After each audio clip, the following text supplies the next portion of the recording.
Okay guys, बहुत बहुत स्वागत है आप सभी लोगों का इस अमेजिंग से वीडियो के अंदर। जल्दी जल्दी सारे के सारे लोग आ जाएंगे और मुझे एक बार ऑडियो वीडियो चेक दे दीजिए।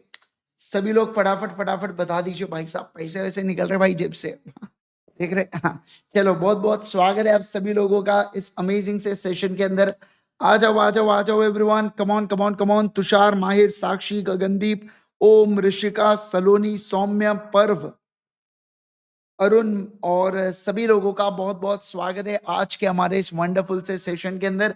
दोस्तों आ जाएंगे जल्दी जल्दी। मैं अगर बात करूँ आपके साथ तो आज हमारा ये रेगुलर सेशन होने वाला है बेटा। कौन सी? इसका शिखर रेगुलर बैच का आई थिंक सो हमारा 6 सेशन है आज, है ना? पहले मुझे ऐसा लगा गाबा सर 7th वाला सेशन चल रहा है, तो मैं कंफ्यूज हो गया 2 मिनट के लिए। मैंने कहा यार आज मेरा 6th है, गाबा सर का 7th कैसे? फिर समझा कि गाबा सर ने जो रंग लगाया है आपको होली का, हिसाब वो तो खतरनाक था। हमको भी हाँ क्लास नहीं लूंगा क्लास नहीं लूंगा लेके क्लास भी पेल दिए, होली भी खेल लिए, है ना भाई साहब? मतलब मजा आ गया। कुछ भी बोलो आप, है ना? अब वहां पे भी ऐसा करते हो क्या बेटा? है ना? अरे सर प्लीज छोड़ दो ना यार, आज मत लो ना क्लास, है ना? वहां थोड़ी आपकी अब आप जबान नहीं खोलते होंगे, है ना? वहां आप वैसे नहीं खोलते हो, और तेजस सर के सामने तो वैसे ही जबान नहीं खुलती होंगी, है ना? बच्चा कौन? मैं। फिर मेरे को खींचते रहो, एक जन इधर से खींचते एक जन इधर से खींचते। ठीक है, आओ। हाँ, चलिए दोस्तों, मैं अगर बात करूं 10th ऑफ मार्च से बैच हमारी स्टार्ट हो चुकी है। अभी हम लोग सबसे पहले ग्रुप 1 कवर कर रहे हैं अगर आप जनवरी 26 वाले स्टूडेंट है तो, और अगर आप सितंबर 25 वाले स्टूडेंट है तो ऑब्वियस सी बात है आपका ग्रुप 2 ऑलरेडी कंप्लीट हो चुका होगा, और अभी आप लोग हमारे साथ ग्रुप 1 पढ़ रहे हो। ठीक है, ओके। इसके अलावा ये बैचेस के टाइमिंग्स आपको पता है, सुबह 7:45 को आके गाबा सर मचाते हैं, फिर 11:15 से हम लोग पढ़ते हैं, और 2:30 से तेजस सर आते हैं। ठीक है ना? यस, आप चाहे तो ग्रुप 1 का इंडिविजुअल मतलब ग्रुप 1 का कॉम्बो, ग्रुप 2 का कॉम्बो, बोथ ग्रुप या इंडिविजुअल सब्जेक्ट के लिए भी अल्टीमेट सीए के ऊपर एनरोल कर सकते हैं। ओके, चलो दोस्तों आ जाएंगे सारे के सारे लोग। पहले मैं आपको रिवाइज करवाता हूं, फिर आज हम लोग क्या करेंगे, आज हम लोग कुछ क्वेश्चन एंड आंसर्स को मैं सॉल्व कराऊंगा। देखो मैंने जानबूझ के आपको इतने 2-4 दिन है ना, एक बार आपको कहा था कि आप एक बार खुद प्रैक्टिस करके देखो कि आप आंसर कैसे लिख रहे हैं। अब जब मैं आज आंसर को लिखूंगा तो आपको एक समझ, जो बच्चों ने प्रैक्टिस की होंगी ना, आज उनको समझ में आएगा कि सर कैसे आंसर लिखा रहे, मैं क्या लिख रहा था, तो आपको दोनों में डिफरेंस नजर आएगा। और फिर आपको ये समझेगा कि स्कोप फॉर इंप्रूवमेंट कहाँ का है आप में, मतलब आप कौन से जगह को कैसे प्रेजेंट करना है, ये सब बातें आज आप सीखोगे हमारे क्लास के अंदर।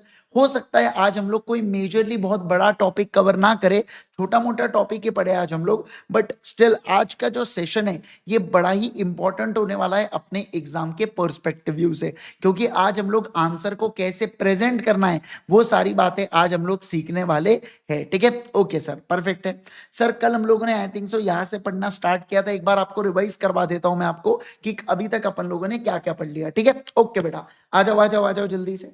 मैंने मल्टी शॉट्स कल बता दिया था ना, क्लास आज ज्यादा देर की नहीं है, 1 बजे तक क्लास होंगी, फिर छोड़ दूंगा मैं आपको, है ना? ज्यादा ले लूंगा 1.5 आवर्स की। 1 मिनट रुको।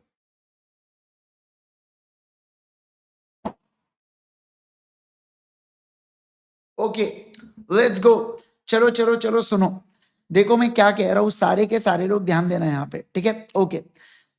सर आपकी प्रीवियस ईयर में इनकम 4.2 करोड़ रुपीस है, ऐसा गाबा सर ने। बेटा गाबा सर को क्या है, कुछ भी इनकम बताने के लिए गाबा सर बोले और वो सच हो जाए तो भाई मजा आ जाएगा, मैं झूठ नहीं कह रहा हूं आपसे, है ना?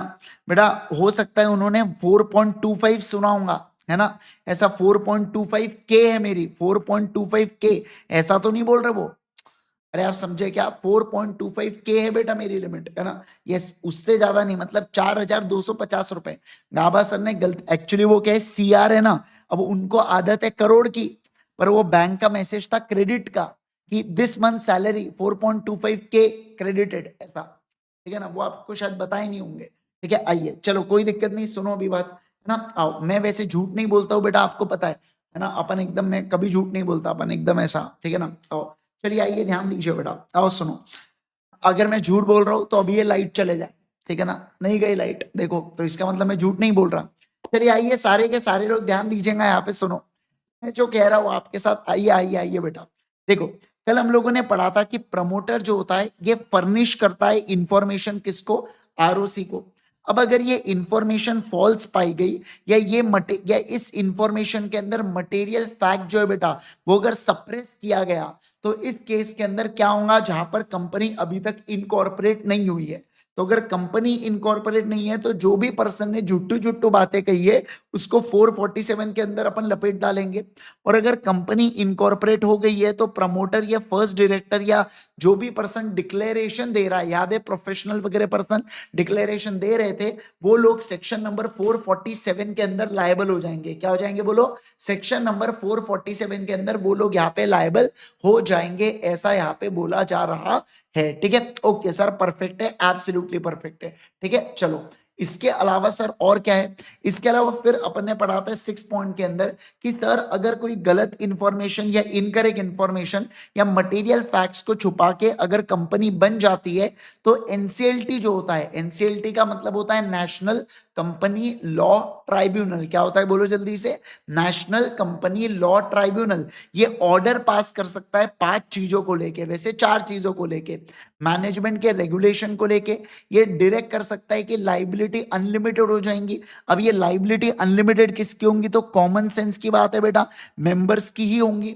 ये कंपनी का रिमूवल ऑफ नेम कर सकते हैं रजिस्टर ऑफ कंपनीज में से, और ये वाइंडिंग अप भी करा सकते हैं क्या कंपनी का? बिल्कुल बिल्कुल। लेकिन एक बात ध्यान रखना सर, कोई भी ऑर्डर को पास करने से पहले reasonable opportunity of being heard और कौन से ट्रांजैक्शन में आप एंटर किए हो, इसको एनसीएलटी एक बारी चेक करता है। क्या करता है बोलो जल्दी से? इसको यहाँ पे एनसीएलटी चेक करता है। ठीक है, ओके सर, अगला देखिए यहाँ पे सेक्शन नंबर 8 के बारे में बात करेंगे हम लोग। कितनी पंचायत है ना तुमको, कितनी पंचायत है, मतलब सब तुमको एक कौन खबर दे रही है? एक तो तेजस सर होंगे फालतू अफवाह फैलाने वाले, है ना, सोलर लगा है, लिफ्ट लगी है, पता नहीं क्या क्या बताया उन्होंने। कल चल के बोलेंगे आईजी सर का घर मूवेबल है, एक जगह से दूसरे जगह ऐसे उठा के रख सकते हैं, मान लोगे क्या तुम? है ना, मानने का नहीं ऐसा कुछ भी तेजस सर की बातें को, है ना, एक कान से सुनने का दूसरे कान से निकाल देने का, तेजस सर की बातें, हाँ ना, कुछ भी। चलो आओ यहाँ पे ध्यान दो, चलो चलो चलो सर इधर ध्यान दो आप। ये फालतू तेजस सर को है ना, अभी मैं रुको, तेजस सर को थोड़ा सा गरम देना पड़ता अभी, है ना, वो मेरे से डरते हैं थोड़ा सा। बाकी मुनीष सर को तो हवे में लेते हो, पर मेरे से थोड़ा सा घबराते हैं। रुको अभी आप, ठीक है, आओ सुनो मैं क्या कह रहा हूँ, सुनिए आप यहाँ पे ध्यान दो। ये एमबी, अच्छा एमबी सर ने दिए, एमबी सर इसलिए तो भाग गए बेटा अभी पुणे। मैंने कहा बहुत हो रहा है तुम्हारा, तो बोले अरे डर के पुणे चले जाता हूँ करके ऐसा। ठीक है, आओ चलो अब मैं बात करूंगा section number 8 not for profit company के बारे में। ठीक है, आइए सर, अगर मैं चर्चा करूं आपके साथ ये नॉट फॉर प्रॉफिट कंपनी क्या होता है, तो देखो जो सेंट्रल, देखो सबसे पहली बात, अगर मुझे सेक्शन 8 कंपनी ओपन करना है बेटा, तो फॉर एग्जांपल मान लीजिए मैं कौन हूं, भाई हूं बेटा, ठीक है ना, ओके, तो मुझे क्या करना पड़ेगा? अगर मुझे कंपनी ओपन करना है तो मुझे आरओसी को अप्रूवल के लिए एप्लीकेशन देना पड़ेगा। फिर जो आरओसी है, अगर आरओसी को सब कुछ ठीक लगता है तो मुझे लाइसेंस इशू करता है। क्या करता है बोलो? लाइसेंस इशू करता है। सर बेसिकली सेक्शन 8 कंपनी का मतलब क्या होता है? सेक्शन 8 कंपनी मतलब ऐसी कंपनी जो अपने प्रॉफिट को ऑब्जेक्ट्स में लगाती है, और उस कंपनी के ऑब्जेक्ट्स कौन से होते हैं? याद करो स्कूल को, आर्ट कॉमर्स साइंस, फिर स्पोर्ट्स, कहने के लिए education, charity, protection of environment, और ये सब चीजों के लिए वो धंधे से आने वाला पैसा लगा देते हैं। एक बात बता दूं मैं आपको, सेक्शन 8 कंपनी जो है ये कभी स्मॉल कंपनी या ओपीसी नहीं हो सकती, और एक पार्टनरशिप फर्म सेक्शन 8 के अंदर मेंबर बन सकता है क्या? बिल्कुल बिल्कुल बन सकता है। सर सेक्शन 8 को रजिस्टर करने का प्रोसीजर क्या है, जरा ये देखो। जिस भी पर्सन को सेक्शन 8 कंपनी बनाना है वो INC 32 plus document plus fees दे देते हैं, किसके पास? आरओसी के पास। सर कौन से डॉक्यूमेंट्स देते हैं? तो एमओए एओए देते हैं। फिर estimated annual income and expense दिया जाता है, कितने साल का? 3 साल का, जिसमें बताया जाता है हम कहां से पैसा कमाएंगे और हमारा ऑब्जेक्ट क्या है, मतलब हम कहां पर पैसा लगाएंगे। समझ रहे आप बात को? सोर्सेस का मतलब होता है कहां से पैसा मैं कमाऊंगा, ऑब्जेक्ट का मतलब होता है कहां पे पैसा मैं लगाऊंगा। ओके, फिर सर डिक्लेरेशन देना पड़ता है, किसके द्वारा? सीए में एडवोकेट के द्वारा और अदर एप्लीकेंट्स के द्वारा, कि जो एमओए एओए बना है कंपनी का वो सेक्शन 8 के अनुसार है, और जितनी भी रिक्वायरमेंट्स है एक्ट की वो हम लोगों ने क्या किया है? कंप्लाई किया है। ओके सर, अगर एमओए को अल्टर करना है सेक्शन 8 के तो आपको आरडी की परमिशन लगती है, यानी कि रीजनल डायरेक्टर। सर अगर एओए को अल्टर करना है तो आपको किसकी परमिशन लगती है? आरओसी की परमिशन लगती है। ठीक है, ओके सर, अगर मान लो सेक्शन 8 कंपनी किसी दूसरे कंपनी में कन्वर्ट करना है तो उसकी प्रोसीजर्स क्या है? तो देखो ये डबल स्टार मार्क है। देखो वैसे तो आपके एग्जाम में प्रोसीजर्स वगैरह एज सच आपसे पूछते नहीं, बट और चैप्टर नंबर 2 थोड़ा सा इनके लिए पिछड़ा हुआ चैप्टर है, क्या इसके अंदर बहुत सी बातें हैं ना आपके फाउंडेशन लेवल की है, तो मेजरली जो सवाल बनते हैं वो इस चैप्टर के अंदर बहुत ही कम, एक आधा कभी बना तो बना, और अगर बने हैं तो वो आपको क्वेश्चन बैंक के अंदर पूरे नजर आ जाएंगे। ठीक है, ओके अब देखो क्या सर, मान लो अगर कोई कंपनी है उसको खुद को कन्वर्ट करना है, जैसे बीइंग ह्यूमन एक सेक्शन 8 कंपनी है, वो खुद को प्राइवेट कंपनी के अंदर कन्वर्ट करना चाहती है। क्या करना चाहती है बोलो? प्राइवेट कंपनी के अंदर वो खुद को कन्वर्ट करना चाहती है या पब्लिक कंपनी के अंदर कन्वर्ट करना चाहती है, तो कैसे कन्वर्ट कर सकती है? तो सबसे पहले मुझे नोटिस भिजवाना पड़ेगा मेंबर्स को, फिर मेंबर्स की जनरल मीटिंग होंगी, और जनरल मीटिंग में मुझे क्या पास करना पड़ेगा? एसआर पास करवाना पड़ता है, यानी कि स्पेशल रिजोल्यूशन पास करवाना पड़ता है। फिर जो नोटिस आपने भेजा था ना जनरल मीटिंग का, उसके साथ आपको एक्सप्लेनेटरी स्टेटमेंट भिजवाना पड़ता है जिसके अंदर डिटेल्स दी गई होती है रीजन फॉर कन्वर्जन की, कि क्यों आखिर कन्वर्जन करना पड़ रहा है। सर कन्वर्जन करने के, अब देखो ये सब चीजें हो गई, फिर इसके बाद कंपनी आईएनसी 18 और फीस के साथ आरडी को अप्लाई करती है। उसके साथ एनेक्चर में 4 बातें दी जाती है: नोटिस, जनरल मीटिंग के नोटिस की कॉपी, एक्सप्लेनेटरी स्टेटमेंट, जो एसआर पास हुआ उसकी कॉपी, और प्रूफ ऑफ सर्विंग नोटिस।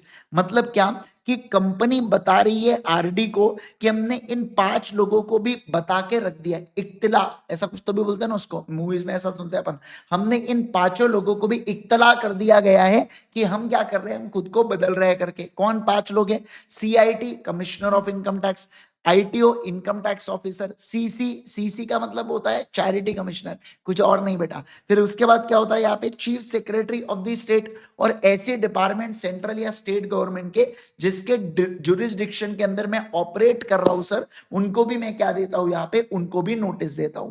फिर सर स्पेशल रेजोल्यूशन क्या होता है ना, चिड़िया चुग गई खेत, और ये पूछ रहे मुझे एसआर क्या होता है। ये देखो, ये यहाँ लेट लेट के अपन ने एसआर के बारे में पढ़े थे बेटा, ये देखो, ये देखो सर, एसआर का मतलब होता है कि अगर मीटिंग रखी जाए तो मीटिंग के अंदर जितने भी लोग आए हैं उसमें से 75% और मोर जो लोग हैं ना, वो वोट डालने चाहिए किसके अंदर?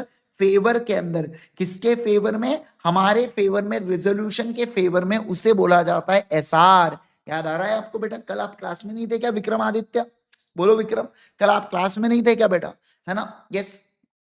फिर देखो, फिर हम लोगों ने बोला कि ऊपर जो जो डॉक्यूमेंट्स आरडी को दिए वो सेम डॉक्यूमेंट्स आरओसी को दे दो। फिर जब से आपने आरडी को डॉक्यूमेंट दिया है वहां से 1 वीक के अंतर्गत, एक देखो, सबसे पहले आपने क्या किया? सबसे पहले आपने मेंबर्स को इन्फॉर्म किया, फिर आपने आरओसी और आरडी को इन्फॉर्म किया, अब आप आम जनता को इन्फॉर्म कर रहे हो। सर कंपनी ने पब्लिश करना है नोटिस न्यूज़पेपर के अंदर। कौन से 2 न्यूज़पेपर है बेटा? एक इंग्लिश न्यूज़पेपर है और दूसरा वर्नाकुलर न्यूज़पेपर है, और दूसरा किसके ऊपर? वेबसाइट ऑफ द कंपनी के ऊपर। वर्नाकुलर न्यूज़पेपर का मतलब क्या होता है मुझे जरा बताना बेटा आप लोग। अगर फॉर एग्जांपल मान लीजिए मेरी, अगर यहाँ पे जो रजिस्टर्ड ऑफिस है, अगर मेरा रजिस्टर्ड ऑफिस पुणे महाराष्ट्र में है, तो मेरा क्या पे वर्नाकुलर लैंग्वेज कौन सी होने वाली है? मेरे को कमेंट सेक्शन में जल्दी से बताएंगे। यहाँ पे मराठी होने वाली है, ऐसा लिख दो। ठीक है, अब अगला देखो सर, फिर बोल रखा है जिस साल आप एप्लीकेशन दे रहे हो उस साल का जो उसका पिछला साल है, प्रीवियस ईयर, उस प्रीवियस ईयर के फाइनेंशियल स्टेटमेंट और एनुअल रिटर्न्स आपको फाइल कर देना है बेटा। और इसके अलावा जितने भी बाकी रिटर्न्स है up to the date of application, ये आपके फाइल हो जाने चाहिए। सर आरडी को अगर ये सारे डॉक्यूमेंट्स एकदम संतुष्ट लगते हैं, उसको सारे डॉक्यूमेंट्स एकदम प्रॉपर लगते हैं, तो वो ऑर्डर पास कर देता है कन्वर्जन का, और वो आपके ऊपर कुछ टर्म्स एंड कंडीशंस लगा सकता है, पर वो लगाने से पहले रीजनेबल अपॉर्चुनिटी ऑफ हर्ड दिया जाएगा। ठीक है, अब रीजनल डायरेक्टर से अप्रूवल आ गया, उसके बाद मैं वापस से मेंबर्स की मीटिंग बुलाता हूं। एसआर पास करवाता हूं, फिर से स्पेशल रेजोल्यूशन पास करवाता हूं, और इसके मदद से मैं एमओए और एओए को क्या करता हूं बेटा, बदलता हूं, और फिर नए वाले एमओए और एओए आरओसी को देता हूं, जिससे मुझे नया सर्टिफिकेट ऑफ इनकॉर्पोरेशन देता है। कौन देता है बेटा, आरओसी देता है। कौन देता है बोलो जल्दी से, आरओसी देता है। कोई बात नहीं, कार्टून वीडियोस, अगर मान लो आपका, समझना बात को, अगर आपका टाइम जनवरी 26 का है, ठीक है ना, तो उस केस के अंदर आपको 12 महीने उसके आगे की वैलिडिटी मिल जाएंगी। लेकिन अगर आपका सितंबर 25 में आपने ओरिजिनली वीडियोस खरीदे थे पहले एकदम, है ना, 6 महीने पहले, तब उस केस के अंदर जो आपको उस समय वैलिडिटी थी वही मिलने वाली है। ठीक है, ओके बेटा, चलो आ जाओ अगला। सर अब हम लोग बात करेंगे रिवोकेशन ऑफ लाइसेंस के बारे में। अच्छा सर मुझे एक बात बताइए, यहाँ पे ये जो पावर है रीजनल डायरेक्टर के पास, सुनना एकदम अच्छे से। सर अगर पावर है मेरे पास, रीजनल डायरेक्टर के पास ये पावर है, क्या पावर है देखो सर, ये ऑर्डर कर सकते हैं कंपनी के खिलाफ। क्या ऑर्डर कर सकते हैं और कब कर सकते हैं, पहले तो सर अगर कंपनी ने कोई टर्म्स एंड कंडीशंस का उल्लंघन किया है, क्या कहा मैंने बोलो, अगर कंपनी ने कोई टर्म्स एंड कंडीशंस का उल्लंघन किया है, या कंपनी के अफेयर्स, अफेयर्स का मतलब होता है कामकाज, अगर गंदे तरीके से, फ्रॉड तरीके से वॉयलेट कर रहे ऑब्जेक्ट को, या प्रीजुडिशियल है इंटरेस्ट ऑफ द पब्लिक के, तो कंपनी के खिलाफ ऑर्डर पास करेंगी आरडी। क्या ऑर्डर पास करेंगी, दोनों में से एक पास हो सकते हैं या दोनों पास हो सकते हैं। एक है कि लाइसेंस को रिवोक कर सकती है, और साथ में पनिशमेंट दे सकती है। पनिशमेंट कंपनी को 10 लाख से 1 करोड़, और डायरेक्टर एंड ऑफिसर को 25,000 से 25 लाख। लाइसेंस को रिवोक करके ऐड कर सकती है लिमिटेड या प्राइवेट लिमिटेड नाम के आगे, या अमलगमेट। अमलगमेट का मतलब क्या होता है, इस कंपनी को क्या बोलेंगे, काम कर, जैसे फॉर एग्जांपल मान लो ये एक कंपनी है बेटा, ये एक सेक्शन 8 कंपनी है जिसने गलत काम किए, तो इस सेक्शन 8 कंपनी को मैं क्या बोलूंगा, इस ये वाली दूसरे कंपनी के अंदर मर्ज हो जाए। देखो आपको नजर आ रही है क्या, अभी ये पहली वाली कंपनी नहीं नजर आ रही है ना, समझे आप बात को, तो इसे क्या बोला जाता है, अमलगमेशन बोला जाता है। क्या बोला जाता है बोलो, अमलगमेशन। ठीक है, ओके। फिर होता है यहाँ पे winding up. Sir winding up में क्या होता है, वाइंडिंग अप के अंदर हम सेक्शन 8 कंपनी के असेट्स को बेच देते हैं, उससे पैसा मिलता है, लाइबिलिटीज को पे कर देते हैं, और एक्स्ट्रा जो पैसा बचा वो एक तो हम दूसरे सेक्शन 8 कंपनी को दे देंगे, या हम लोग आईबीसी फंड को दे देंगे। आईबीसी फंड एक गवर्नमेंट का, आप ऐसा समझो एक गवर्नमेंट का अकाउंट ओपन करके रखा है, तो उस गवर्नमेंट के अकाउंट में आप पैसों को डाल देना, गवर्नमेंट को पैसा मिल जाएगा, ऐसा यहाँ पे बोल रहा है। क्या आप इस बात को समझे क्या, बोलो बोलो बोलो मुझे जल्दी से, क्या आप इस बात को, सारे के सारे लोगों को क्या ये कॉन्सेप्ट अभी तक समझ में आया क्या, बोलो बोलो बोलो मुझे जल्दी से, क्या आपको ये बात समझ में आ गई क्या, फटाफट बताइए, है ना। यस देखो, मर्ज में क्या होता है, एक कंपनी दूसरे में समावेश हो जाती है, अमलगमेशन में दो कंपनी साथ में मिलके काम करती है। ठीक है ना, ओके। चलो आओ अब ध्यान दो, चलो लेट्स गो नेक्स्ट।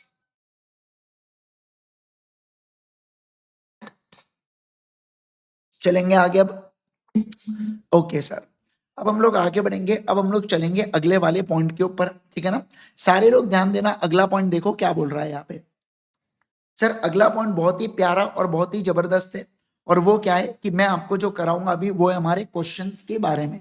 ठीक है, देखो सबसे पहले मैं आपको एक क्वेश्चंस को कैसे लिखना है, कैसे हमको प्रेजेंटेशन रखना है, इन चीजों के बारे में मैं आपको बताने वाला हूं। तो याद करो, मैंने आपको 100 पेजेस की एक टेस्ट की बुक बनाने बोला था, याद है आपको, है ना। तो वो जो 100 पेजेस की आपकी टेस्ट की बुक है बेटा, जरा वो निकाल लेना, है ना। उसके अंदर जो मैं अभी आपको लिखाऊंगा वो चीज आपको उसके अंदर लिखते हुए चलना है। ठीक है, ओके सर। चलिए आ जाओ, जल्दी जल्दी आ जाओ सारे के सारे लोग, बढ़िया बढ़िया कुछ एक आधा क्वेश्चन वगैरह मैं लिखाऊंगा आपको, जिससे आपको समझ में आएगा कि क्या कैसा होने वाला है। ठीक है, ओके सर।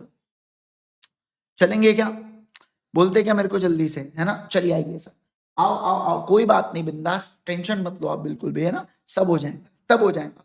आप मुझे मैसेज डाल दो टेलीग्राम के ऊपर, आपका नाम और फोन नंबर, मैं टीम को मैसेज डाल दूंगा, वो आपको रीच कर लेंगे। ठीक है, ओके। चलो सारे लोग नोटबुक निकाल लो फटाफट, डीपीक्यू कॉपी में लिख ले, जिसमें लिखना है लिख लो, कोई प्रॉब्लम नहीं है ना, कोई इशू नहीं है।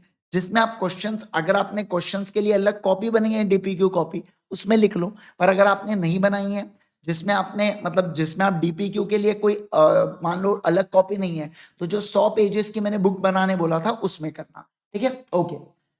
नहीं बेटा अभी रफ करूंगे, बाद में फेयर करूंगे, इतना काहे टेंशन ले रहे यार, इतना काहे टेंशन ले रहे, क्या बार बार वही काम करना है क्या अपने को, नहीं ना। फिर चलो चलो चलो चलो, क्या आप सब लोग हैं तैयार? क्या मैं आगे बढ़ सकता हूँ? बोलो मुझे, अरे बोलो ना। हाँ सर, हाँ सर, आप आगे बढ़ो, हम आपके पीछे हैं, है ना। चलिए आइए, आओ। यहाँ मैं ओपन कर लेता हूँ एक नई नोटबुक मेरी। जैन 26 सितंबर 25, ठीक है, ओके, रेडी है? यस, देखो सर, एक बात मैं आपको बताना चाहता हूँ, ध्यान देना सारे लोग। मैंने अभी आपको 2-4 दिन में कुछ डीपी क्यू दिया था सॉल्व करने के लिए। मैंने जानबूझ के आपके साथ डिस्कस नहीं किया था कि कैसे आपको आंसर को लिखना चाहिए। अब देखो, आपने आंसर को लिखे होंगे, आपने अपने पैटर्न से लिखे होंगे, आपने, कुछ बच्चों ने मुझे सेंड भी किए, मैंने आपको कल बताया भी ना, किसी का आंसर वगैरह भी मैंने आपको बताया था, है ना। तो अच्छी बात है, आप लोगों ने किए होंगे, मतलब आपने एटलीस्ट सोचा और आपने खुद से प्रेजेंट किया। अब देखो, जो आपने कर रखा है और अब मैं जो करूंगा, इन दोनों में डिफरेंस रहेगा। तो आपको अब क्या करना है, उस डिफरेंस को अपने आने वाले आंसर्स में इनकॉर्पोरेट करते हुए चलना है, ठीक है। ओके सर, चलिए आइए, ध्यान दो, सुनो सुनो सुनो दोस्तों। मैं अगर बात करूं आपके साथ, तो देखिए, जो क्वेश्चंस होते हैं हमारे सीए इंटर लॉ के अंदर, क्या कहा मैंने, बोलो। हमारे सीए इंटर लॉ में जो क्वेश्चंस होते हैं, ये दो प्रकार के होते हैं। सर कौन से दो प्रकार के क्वेश्चंस होते हैं? तो क्वेश्चंस होते हैं दो प्रकार के, कुछ ऐसे, सारे के सारे लोग एकदम बढ़िया से ध्यान देना। मैंने क्या कहा कि हमारे सीए इंटर लॉ के अंदर दो प्रकार के क्वेश्चंस होते हैं। ये एक होता है बेटा डायरेक्ट क्वेश्चन, क्या होता है बोलो, डायरेक्ट क्वेश्चन। और एक होता है इनडायरेक्ट क्वेश्चन, क्या होता है बोलो जल्दी से, इनडायरेक्ट क्वेश्चन एक और होता है। सर ये डायरेक्ट क्वेश्चन में आपसे डायरेक्टली पूछ लेंगे कि भैया ये सवाल है, मुझे उसका जवाब चाहिए करके, है ना। जैसे फॉर एग्जांपल कि एनसीएलटी क्या क्या स्टेप्स ले सकता है अगर आप उनको फॉल्स या इनकरेक्ट इंफॉर्मेशन देते हो, या एमओए के अंदर कौन से क्लॉजेस है, या एमओए का नेम क्लॉज क्या कहता है, आप समझ रहे बात को। ऐसे कुछ डायरेक्ट डायरेक्ट सवाल आपसे पूछेंगे। या इनडायरेक्ट क्वेश्चन में ऐसा नहीं होता है। इनडायरेक्ट क्वेश्चन में ये आपको केस स्टडी देंगे, क्या देंगे बोलो जल्दी से, केस स्टडी देंगे। और केस स्टडी के ऊपर फिर ये लोग क्या पूछते हैं, उसके अंदर से सवाल पूछते हैं, उसके अंदर से बहुत सारी बातचीत यहाँ पे करते हैं। ओके सर, परफेक्ट है क्या? एब्सोल्युटली परफेक्ट, ठीक है। और यहाँ पे तो क्या कोई टेंशन नहीं है, डायरेक्ट क्वेश्चन में डायरेक्ट सवाल देंगे, कोई केस स्टडी वेस्ट स्टडी का लफड़ा नहीं। तो आपको अगर आंसर आता होगा तो आप डायरेक्ट क्वेश्चन सीधा लिख के आ सकते हैं, लेकिन केस स्टडी में आपको एक हिंट मिल जाती है कि आंसर को कैसे प्रेजेंट करना है। अब देखो, केस स्टडी को ही प्रेजेंट करना थोड़ी सी दिक्कत की बात है, क्योंकि बच्चों को इसके अंदर समझता नहीं है कि आंसर को कितना लिखना है और कितना नहीं लिखना है, समझे क्या। बच्चा फैल जाता है इसके अंदर, वो देखता ही नहीं बेटा कि कितने मार्क का क्वेश्चन है, क्या कितने मार्क का है, पूरा लेट जाता है वो पेपर के अंदर, बस बोले मेरे को जितना आएगा सब पेल दूंगा बोले, है ना, ऐसा हो जाता है। पर आपको जनरली ऐसा नहीं करना है, समझ रहे आप बात को। कैसा करना है सर, वो मैं सब आपको भी गाइड करूंगा। चलो सबसे पहले तो आप ये क्वेश्चन को पढ़ो, बहुत ही प्यारा क्वेश्चन है, बहुत ही अच्छा क्वेश्चन है। क्वेश्चन को एक बार मेरे साथ पढ़ेंगे। The information extracted from the audited financial statement of Smart Solutions Private Limited, क्या कहा मैंने बोलो, Smart Solutions Private Limited as on 31st March is as below। जिसके पास किताब आ गई है बेटा, पेज नंबर 16 के ऊपर है, ठीक है। ओके, अब देखो, पेड अप कैपिटल कितना है इनका, पेड अप कैपिटल है 50 लाख रुपए, ठीक है। There is no change in the paid up capital thereafter. और टर्नओवर मुझे कितना नजर आ रहा है यहाँ पे, 2 करोड़ रुपए मुझे टर्नओवर नजर आ रहा है। तो पेड अप कैपिटल हो गया 50 लाख और टर्नओवर हो गया 2 करोड़ रुपए, परफेक्ट है। It is understood that nice software limited which is a public company is holding कितने shares, 2 lakh equity shares fully paid up of smart solutions private limited. Smart Solutions Private Limited has filed the financial statement for the said year with the ROC, excluding, क्या बोला यहाँ पे, excluding cash flow statement prescribed within the timeline during the financial year 2021.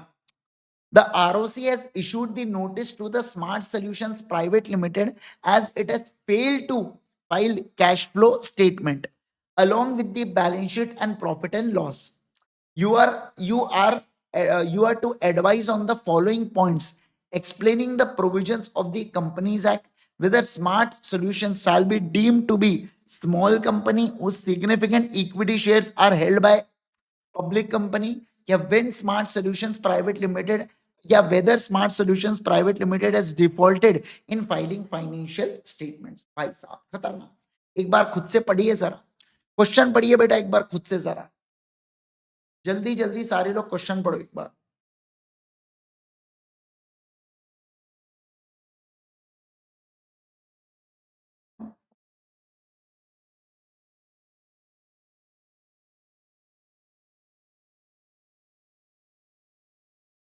बेटा जय वो है ना, मेरे IGSir.in के ऊपर होता है वो, है ना। वो जो है उसके ऊपर होता है वो।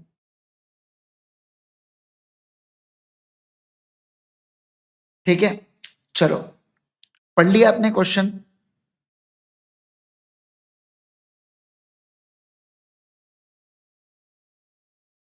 सभी लोगों को क्वेश्चन समझा क्या? पहले तो देखो, पहली स्टेप होती है क्वेश्चन समझने की। देखो ऊपर के एक्सट्रैक्ट दिए ये कंपनी से रिलेटेड स्मार्ट सोल्यूशन, ये एक्सट्रैक्ट दिए एक नाइस सॉफ्टवेयर जो इन्वेस्ट कर रखा है किसके अंदर, स्मार्ट सोल्यूशन के अंदर। और फिर उन्होंने सवाल बोला है कि ये जो स्मार्ट सोल्यूशन से इसने कैश फ्लो स्टेटमेंट इंक्लूड नहीं किया, तो मुझे आप ये बताइए क्या इन्होंने डिफॉल्ट किया। और फिर पूछ रहे क्या स्मार्ट सोल्यूशन एक स्मॉल कंपनी है क्या? पहली बात तो मुझे एक बात बताइए, अगर कोई स्मॉल कंपनी होती है तो क्या उसको कैश फ्लो स्टेटमेंट बनाना पड़ता है क्या? हाँ या ना में जवाब दीजिए। क्या एक स्मॉल कंपनी को कैश फ्लो स्टेटमेंट बनाना पड़ता है क्या? पहले मुझे ये जवाब दीजिए आप, जल्दी जल्दी मुझे जवाब दीजिए। आपका जवाब है नहीं सर। तो इसका मतलब क्या है कि अगर ये स्मॉल कंपनी हो गई तो इसको ये बनाना नहीं पड़ेगा। अब आपने एक एक्सेप्शन आपको याद है स्मॉल कंपनी का, कि वो होल्डिंग या सब्सिडरी नहीं होनी चाहिए किसी के। तो अब देखो 5 लाख शेयर्स है और उसमें से 2 लाख होल्ड करके रखे, इसका मतलब है कि ये होल्डिंग या सब्सिडरी वाली कंडीशन में भी नहीं फंस रही है बेटा, तो ये स्मॉल का दर्जा ले लेंगी। और अगर इसने स्मॉल का दर्जा ले लिया तो इसका मतलब है इसको कैश, ये स्मॉल कंपनी हो जाएंगी। और स्मॉल कंपनी हो गई तो क्या इनको यहाँ पे बनाना पड़ेगा क्या बेटा? नहीं सर, फिर यहाँ पे इनको कैश फ्लो बनाने की जरूरत नहीं पड़ेगी। समझे क्या बात को? पर सवाल बनता है कि क्या ये स्मॉल कंपनी है क्या? पहले तो आप मुझे ये बताइए। तो स्मॉल कंपनी की डेफिनेशन कितनी होती है? 4 करोड़ और 40 करोड़ की। कितने की होती है? 4 करोड़। क्या 4 करोड़ के अंदर है पेड अप कैपिटल? हाँ। क्या 40 करोड़ के अंदर है बेटा टर्नओवर? हाँ। तो ये स्मॉल कंपनी हो गई। क्या कहा मैंने? बोलो, ये स्मॉल कंपनी हो गई। बस यही तो बात है। ठीक है, चलो। तो इसका मतलब सर हम लोग लिखेंगे पहले स्मॉल कंपनी के बारे में, फिर हम लोग लिखेंगे फाइनेंशियल स्टेटमेंट्स के बारे में, और उसमें बताना पड़ेगा कि कौन से कंपनीज को कैश फ्लो नहीं लगता है। और फिर हम लोग फाइनली अपना क्या देंगे, हमारे कंक्लूजन के ऊपर पहुंचेंगे। एक स्ट्रक्चर आपको समझा? चलो अब मैं आपको आंसर कैसे लिखना है मैं आपको वो बताता हूं। ठीक है, चलो सर देखिए, सबसे पहले आप सेंटर में लिखेंगे जो भी आपका आंसर नंबर है। अब यहाँ पे अपना आंसर नंबर 11 है तो मैं सेंटर में लिखूंगा आंसर नंबर 11। ठीक है, okay.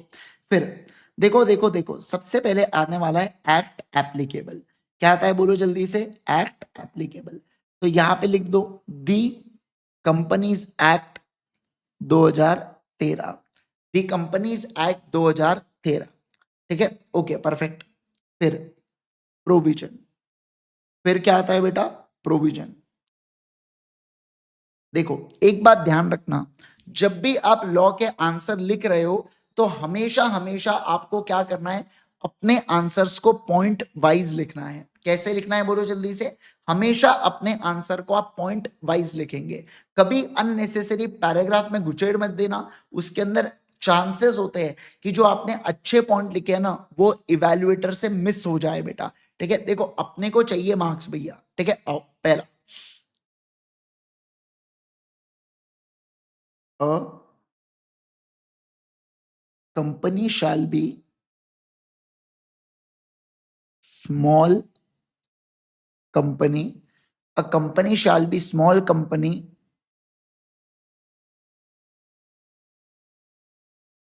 where its paid up share capital is not more than 4 crore. Its turnover shall not exceed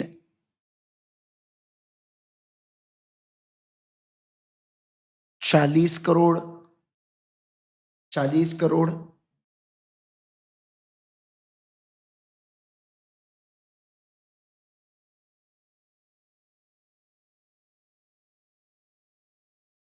its turnover shall not exceed 40 crore when both above cases are satisfied, then said private company shall be deemed to be small company या set to be small company. ठीक है, okay. फिर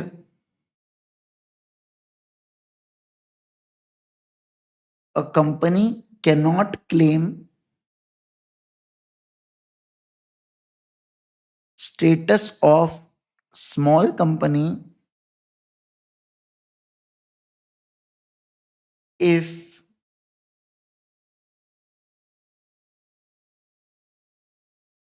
it is subsidiary or holding of any company,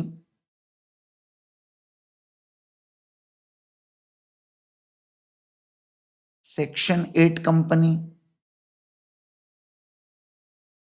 or any other company notified by central government, notified by central government, notified by central government। हुआ आपका इतना? सभी लोग जल्दी से बताएंगे क्या इतना हो चुका है? यस। तीसरा, तीसरा देखो, मुझे यहाँ पे क्या क्या बताना है, स्मॉल कंपनी के बारे में बताना है, फिर मुझे ये भी बाद में प्रूव करना है कि ये सब्सिडरी नहीं है, तो मुझे सब्सिडरी की भी डेफिनेशन लिखना पड़ेगा, और इसके साथ साथ मैं फाइनेंशियल स्टेटमेंट की डेफिनेशन भी लिखूंगा। तो तीसरे पॉइंट में मैं सब्सिडरी कंपनी के बारे में समझा दूंगा, और चौथे पॉइंट में मैं फाइनेंशियल स्टेटमेंट्स के बारे में बता दूंगा। ठीक है, ओके। तीसरा लिखो, a company shall be subsidiary of another company where such another company where such another company controls more than one half of total voting power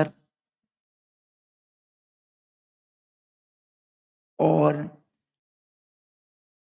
controls composition of board of directors। क्या आपको ये बातें याद आ रही है बेटा? मुझे पहले आप ये बात बताइए, क्या आपको ये बातें याद आ रही है? ये जो हम लोगों ने नोट्स बनाए थे, ये जो हम लोगों ने रिवीजन बार बार किए, क्या उससे आपको ये बातें याद आ रही है क्या? मैं आपसे ये पूछ रहा हूँ। हाँ, जल्दी जल्दी बोलो, है ना? यस। तो आंसर लिखते वक्त कभी भी ध्यान रखना कीवर्ड्स याद आने चाहिए। 100% स्टेटमेंट मेरा कोई बुक से मैच नहीं हो रहा है, पर अगर आप देखोगे तो जो बुक के अंदर हमने कीवर्ड्स लिखे हैं वो पूरे कीवर्ड्स मेरे इस आंसर के अंदर आ रहे हैं, तो मेरे मार्क्स कटने का स्कोप जो होता है ना वो बहुत कम हो जाता है इससे। ठीक है ना? यस, ओके, परफेक्ट है, परफेक्ट है, परफेक्ट है। ओके सर, चलिए आइए आगे बढ़ेंगे। अब चौथा, चौथा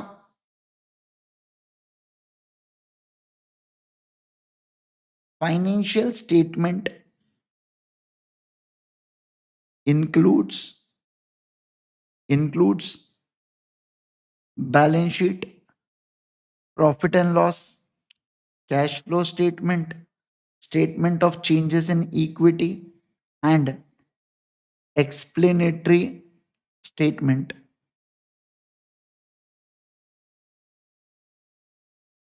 Explanatory statement.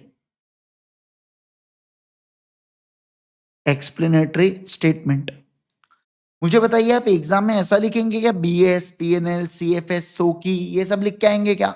कॉमन सेंस है नहीं सर, हमको एग्जाम में पूरा लिखना पड़ता है, मार्क्स पूरे चाहिए ना तो पूरा लिखने का। सर आपने क्यों लिखा, मैं बन गया ना बेटा, आप समझ रहे क्या? देखो ऊपर अल्टीमेट के नीचे देखो क्या लिखा है, सीए इंद्रेश गांधी, मैं बन गया ना, है ना? तो ठीक है, आओ चलिए, मैं सीए कर रहा हूं बेटा, आपको सीए बनना है तो आपको पूरा लिखना पड़ेगा, ठीक है? आओ अगला, फिर इसी के नीचे प्रोवाइडेड दैट, क्या कहा मैंने, बोलो, provided that, provided that, provided that. सोकी का फुल फॉर्म क्या है, याद करो क्या है, बताओ बताओ जल्दी से, statement of changes in equity, है ना? यस चलो, अब देखो नेक्स्ट देखो, provided that small company, OPC, dormant company and private company, bracket में startup, shall not include CFS, CFS, CFS in financial statement। बराबर, राइट? बोलो जल्दी से, क्या आपको, मुझे बताइए क्वेश्चन में देख के, देखो क्वेश्चन ने पूरी हिंट दे दिया कि मुझे कौन से प्रोविजन चाहिए। आप देखो ना क्वेश्चन को, अगर आप क्वेश्चन को पढ़ेंगे तो उसने बोला पहले स्मॉल कंपनी के बारे में, फिर इन्होंने जो बातें किया ये सब बातें किया किसको लेके बेटा, सब्सिडरी वाली चीज को लेके, वो मैंने लिख दिया। फिर यहाँ पे ये लोग फाइलिंग स्टेटमेंट के बारे में बात कर रहे हैं, मैंने फाइनेंशियल स्टेटमेंट के बारे में भी लिख दिया। मतलब क्वेश्चन ने मुझे पूरी हिंट दे दिया था कि उसको कौन से प्रोविजन चाहिए। तो मुझे क्या वो सारे प्रोविजंस लिख के आना है क्या? मुझे जल्दी से बताइए, मुझे क्या, मुझे सारे प्रोविजंस लिख के आना है क्या? बोलो बोलो बोलो जल्दी से मुझे, है ना? यस सर, परफेक्ट है, एब्सोल्युटली परफेक्ट है। सीएफएस का मतलब होता है कैश फ्लो स्टेटमेंट, आप क्लास में थी नहीं क्या बेटा आप लोग, है ना? ऐसे क्यों बोल रहे हो आप? नोट्स के अंदर भी आई थिंक सो अपन ने सीएफएस ही लिखा है, कैश फ्लो स्टेटमेंट को सीएफएस, फाइनेंशियल स्टेटमेंट को अपन क्या लिखते हैं, एफएफ लिखते हैं। वो ठीक है, धीरे धीरे आपको यूज टू हो जाओगे, आप अभी नए नए हो, कॉले कॉले हो ना अभी आप लोग इंटर में, है ना? यस, बाकी अपन ने आई थिंक सो लिख के तो पूरा रखा है। सोकी का मतलब क्या होता है, बीएस का मतलब तो पता है ना आपको, बिजनेस स्टडीज, है ना? नहीं, बैलेंस शीट, है ना? ओके चलो आ जाओ, अब हम लोग लिखेंगे अपने आंसर को। अब देखो कंक्लूजन लिखने के दो तरीके हैं, एक तो फैक्ट्स ऑफ द केस लिख के अलग से कंक्लूजन लिखो, या आप सीधा हेडिंग डालो एनालिसिस एंड कंक्लूजन और सीधा फैक्ट ऑफ द केस को मिक्स करके अपने सॉल्यूशंस को प्रेजेंट कर दो। इससे क्या होता है, फैक्ट ऑफ द केस भी आ जाता है और आपका आंसर भी आ जाता है, और अलग से टाइम नहीं जाता एफओसी के अंदर, यानी कि फैक्ट्स ऑफ केस के अंदर, ठीक है? अब ध्यान दो कैसा लिखना है, मैं आपको सिखा रहा हूं अभी, analysis and conclusion.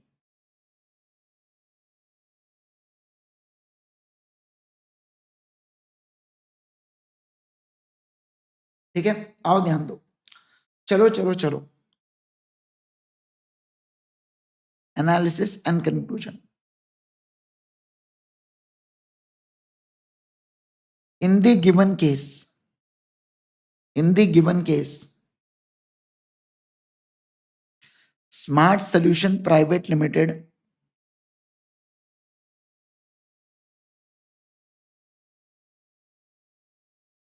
Private limited has paid up share capital of, paid up share capital of 50 lakh and turnover of, turnover of 2 crore, 2 crore, 2 crore,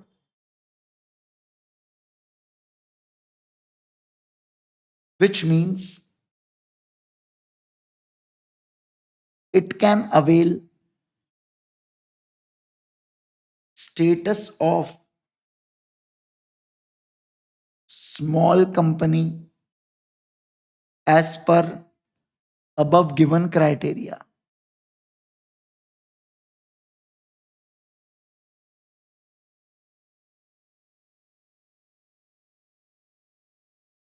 Also,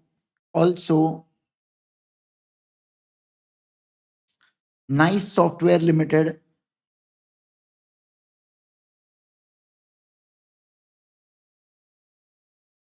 holds 2 lakh share out of 5 lakh, which means it is not holding company.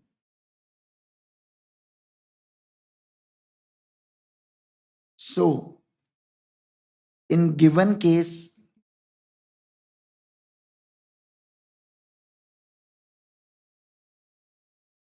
Smart Solution Private Limited, Smart Solutions Private Limited has not filed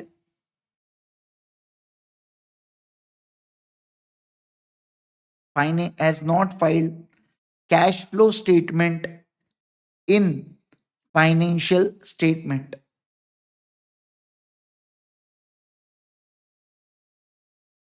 which falls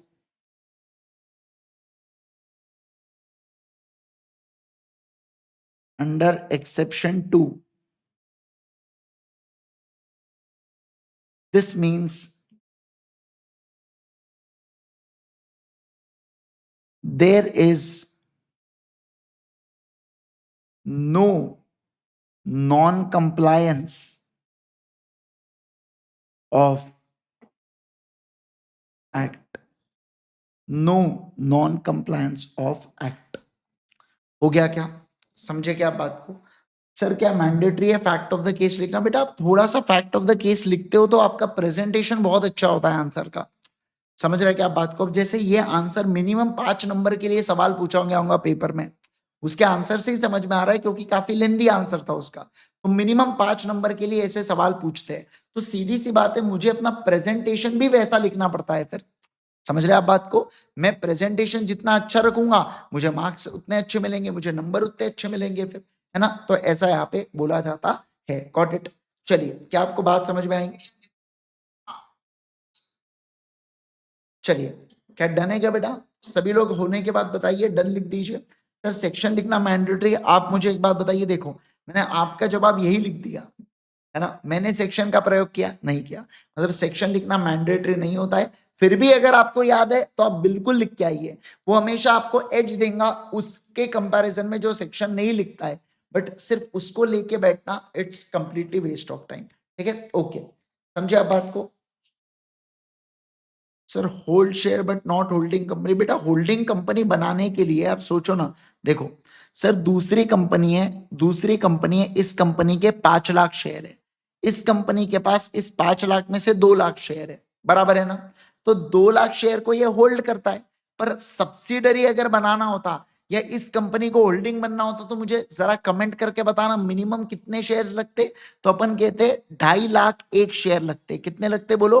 2.5 lakh एक share लग जाते। अगर 2.5 लाख एक share इसके पास होते तो ये बन जाती होल्डिंग कंपनी और ये बन जाती सब्सिडरी कंपनी। समझे क्या आप बात को? Got it everyone? क्या आपको ये बात समझ में आ रही है क्या? सारे लोग जल्दी जल्दी बताएंगे मुझे, क्या आपको ये बात समझ में आ रही है क्या? क्या इतनी पूरी बातें क्लियर? और किसी को कुछ? सर जब पूछा ही नहीं है सुमित तो अपने को कोई देने की जरूरत नहीं। अगर पूछा होता रेफरेंस में कि क्या ये होल्डिंग है या कुछ है, तब आप वहां पे लिख देते एसोसिएट या होल्डिंग है करके। ठीक है ना? ओके, और बताइए बाकी, और बताइए किसी को, और किसी को कोई डाउट? बताओ।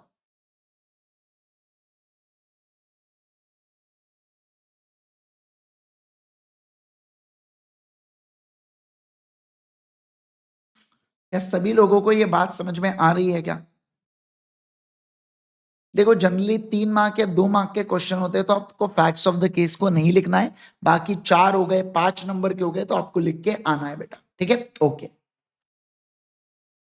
और सबको ये बातें एकदम क्लियर क्लियर, आपको सभी लोगों को समझा कि आपको आंसर ये कैसा लिखना है करके, सभी लोग जल्दी से बता देंगे मेरे को, है ना? यस, डन, चलो परफेक्ट है।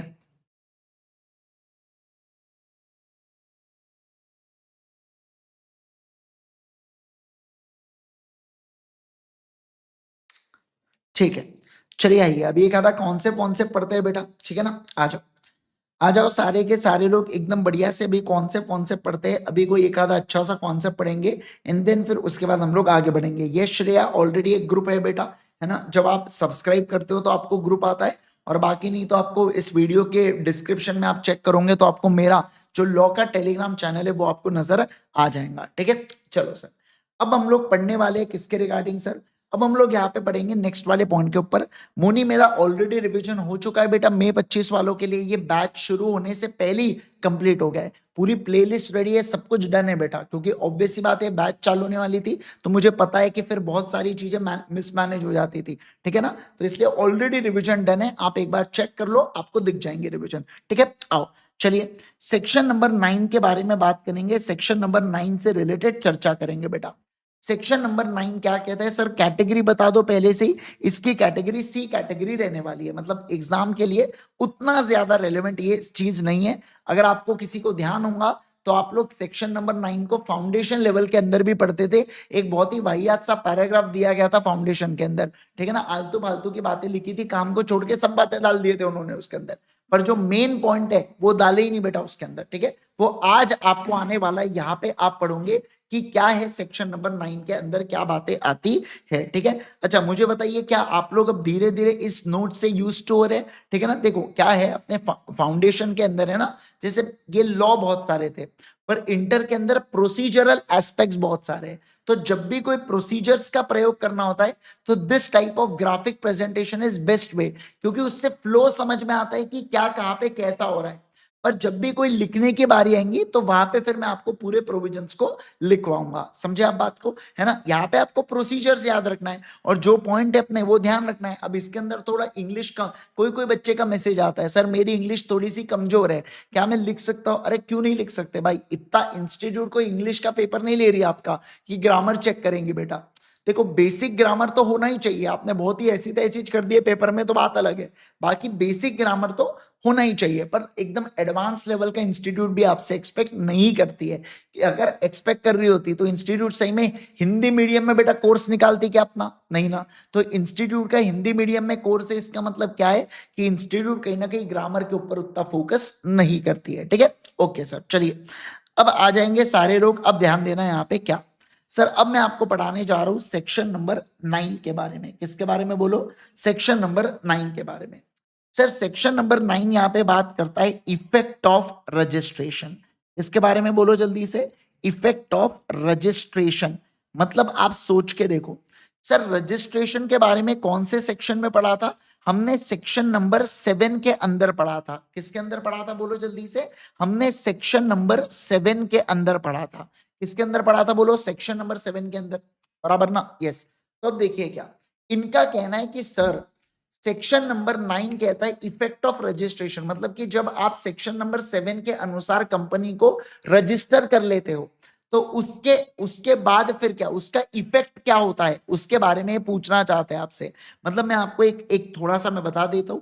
जैसे कि देखो जो पर्सन होते हैं, क्या क्या मैंने बोलो, जो पर्सन होते हैं, पर्सन मतलब कौन? जो सब्सक्राइबर होते हैं, कौन होते हैं बोलो? Subscriber of MOA. कौन होते हैं बोलो? Subscriber of MOA. सर ये जो सब्सक्राइबर ऑफ एमओ है ये क्या डालते हैं? ये एप्लीकेशन डालते हैं। क्या डालते हैं बोलो? एप्लीकेशन। और सर ये एप्लीकेशन किसको डालते हैं? ये एप्लीकेशन डालते हैं आरओसी को। किसको एप्लीकेशन डालते हैं बोलो? आरओसी को। सर कौन सा फॉर्म रहता है कंपनी बनाने का? आपको याद आना चाहिए, स्पाइसी फॉर्म होता है सर। और स्पाइसी फॉर्म के साथ अपन लोग क्या देते हैं? INC 32। और सीधी सी बात है इसके साथ अपन बहुत सारी मोटी फीस भी भरते हैं। फिर सर आरओसी को अगर डॉक्यूमेंट सब कुछ एकदम बढ़िया लगते हैं तो आरओसी इशू कर देता है, क्या इशू कर देता है? सर्टिफिकेट ऑफ इनकॉर्पोरेशन इशू कर देता है। याद आ रहा है कि आपको सर्टिफिकेट ऑफ इनकॉर्पोरेशन आ जाता है। अब ये जो सर्टिफिकेट ऑफ इनकॉर्पोरेशन के ऊपर डेट मेंशन होती है ना, वही डेट क्या होती है? बेसिकली रजिस्ट्रेशन की डेट होती है। क्या होती है बोलो जल्दी से? सर यही चीज है ना, रजिस्ट्रेशन की तारीख होती है। इसी का मतलब होता है रजिस्ट्रेशन हो गया है। क्या कहा मैंने? बोलो रजिस्ट्रेशन हो गया है। इसका यही मतलब होता है कि हमारा रजिस्ट्रेशन कंप्लीट हो चुका है। क्या हो चुका है बोलो जल्दी से? रजिस्ट्रेशन कंप्लीट हो चुका है। इसका मतलब क्या होता है सर? ये रजिस्ट्रेशन कंप्लीट हो गया, उसका मतलब क्या होता है? इसका मतलब है कि कंपनी इनकॉर्पोरेट हो चुकी है, और कंपनी इनकॉर्पोरेट हो चुकी है तो कंपनी के जो फीचर्स होते हैं, जैसे separate legal entity, limited liability, association of person, perpetual succession, common seal, can be sued and वो स्यू कर सकती है, suing and capable of being sued, ये सारे जितने भी फीचर्स है ना कंपनी के, ये पूरे फीचर्स एक्टिवेट हो जाते हैं, ये पूरे फीचर्स लागू हो जाते हैं। मैं आपको एक यहाँ पे बता रहा हूँ, ध्यान दो। जैसे फॉर एग्जांपल 1 अप्रैल को, क्या कहा मैंने? बोलो 1 अप्रैल को अपने कंपनी को फॉर्म करने के लिए एप्लीकेशंस डाले। मान लो कंपनी का नाम क्या था अपना? आईजी पानीपुरी प्राइवेट लिमिटेड करके, ठीक है ना, ये कंपनी का नाम था। 1 अप्रैल को अपने अर्जी लगाई बेटा, और उसके बाद मैं आपको बताऊं तो 15 अप्रैल को क्या हो गया? 15 अप्रैल को रजिस्ट्रेशन आ गया। यानी कि सर्टिफिकेट ऑफ इनकॉर्पोरेशन के ऊपर 15 अप्रैल की तारीख है। तो मुझे एक बात बताइए, ये जो कंपनी है, इस कंपनी के जो स्लैब्स के फीचर्स होते हैं, स्लैब्स के फीचर्स मतलब separate legal entity, limited liability, ए से क्या होता है बेटा? कोई बता सकता है मुझे? सर यहाँ पे आर्टिफिशियल पर्सन, पी से परपेचुअल सक्सेशन, कॉमन सील, ये जो कंपनी की खूबियां है, ये कब एक्टिवेट होंगे? 1 अप्रैल को होंगे या 15 अप्रैल को होंगे? क्या लगता है आपको कब फीचर्स एक्टिवेट होने वाले बेटा कंपनी के? जल्दी से बताइए मुझे, कौन से तारीख को? क्या कहा मैंने? बोलो जल्दी से, कौन से तारीख को? कौन से तारीख को? कौन से तारीख को? फटाफट फटाफट बोलो। बिल्कुल सही कह रहे हैं सारे लोग। सबका कहना है सर एक ही, कि 15 अप्रैल के बाद से कंपनी के स्लैब्स के फीचर्स एक्टिवेट हो जाएंगे। मतलब ये जो स्लैब्स के फीचर्स है ना, ये पूरे के पूरे फीचर्स क्या होंगे बेटा? एक्टिवेट हो जाएंगे। क्या हो जाएंगे बोलो? एक्टिवेट हो जाएंगे। क्या हो जाएंगे बोलो? एक्टिवेट हो जाएंगे। क्या आपको ये बात समझ में आई क्या? क्या सभी लोगों को इतनी बातें एकदम क्लियर है क्या? बस इतू सी बात ही करता है आपके साथ सेक्शन नंबर 9। देखो सेक्शन नंबर 9 क्या कह रहा है। अरे मतलब मॉड्यूल में भी चार्ट फॉर्म में ही है। देखो क्या, सुनो सुनो सुनो सारे लोग अच्छे से ध्यान देना। Sir subscribers to the memorandum and all other person who may from time to time become a member, ये रजिस्ट्रेशन करते हैं, सर्टिफिकेट ऑफ इनकॉर्पोरेशन ग्रांट किया जाता है। From the date of incorporation, जो सर्टिफिकेट ऑफ इनकॉर्पोरेशन में mention की जाती है बेटा, वो नेम के अंदर ये पूरे फंक्शंस जो भी कंपनी के होते हैं वो कर सकते हैं। ये एक्वायर कर सकते हैं, होल्ड कर सकते हैं प्रॉपर्टी, इसको ही सेपरेट लीगल एंटिटी बोला जाता है। ये केस कर भी सकते हैं और लोग भी इनके ऊपर केस कर सकते हैं, और परपेचुअल सक्सेशन इनका आ जाता है। मतलब कुछ नहीं, स्लैब्स के फीचर्स। क्या बोलेंगे हम लोग? बोलो कुछ नहीं सर, ये सारे के सारे क्या होते हैं? स्लैब्स के फीचर्स होते हैं। क्या होते हैं बोलो बेटा? स्लैब्स के फीचर्स होते हैं। क्या आपको ये बात समझी? किसी को इसमें कोई दिक्कत सेक्शन नंबर 9 के अंदर? जल्दी से बता दो, किसी को कोई भी दिक्कत, किसी को कोई भी परेशानी, किसी को कोई भी दिक्कत, किसी को कोई भी परेशानी? जल्दी जल्दी, जल्दी जल्दी। नो दिक्कत, गुड। चलो आगे बढ़ू मैं? क्या मैं आगे बढ़ू? परफेक्ट है। चलिए सर एकदम आराम आराम से, होले होले बिल्कुल, ठीक है। आइए चलो, अब हम लोग पढ़ाने जा रहा हूं, मैं आपको सेक्शन नंबर 4 को पढ़ाने जा रहा हूं। क्या पढ़ाने जा रहा हूं बोलो? सेक्शन नंबर 4 को अब मैं आपको पढ़ाने जा रहा हूं। सारे के सारे लोग ध्यान देना। सर सेक्शन नंबर 4 किस बारे में बात करता है, कौन से चीजों से रिलेटेड चर्चा करता है?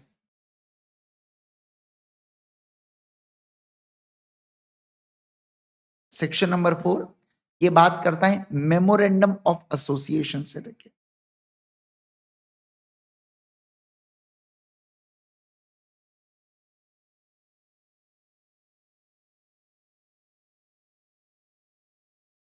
मेमोरेंडम ऑफ एसोसिएशन को लेके। चलो आ जाओ। सर इसको प्यार से क्या बोला जाता है बोलो? MOA। क्या बोला जाता है बोलो? MOA। ठीक है, आओ सबसे पहला पॉइंट, फर्स्ट पॉइंट इसके अंदर, इट इज फंडामेंटल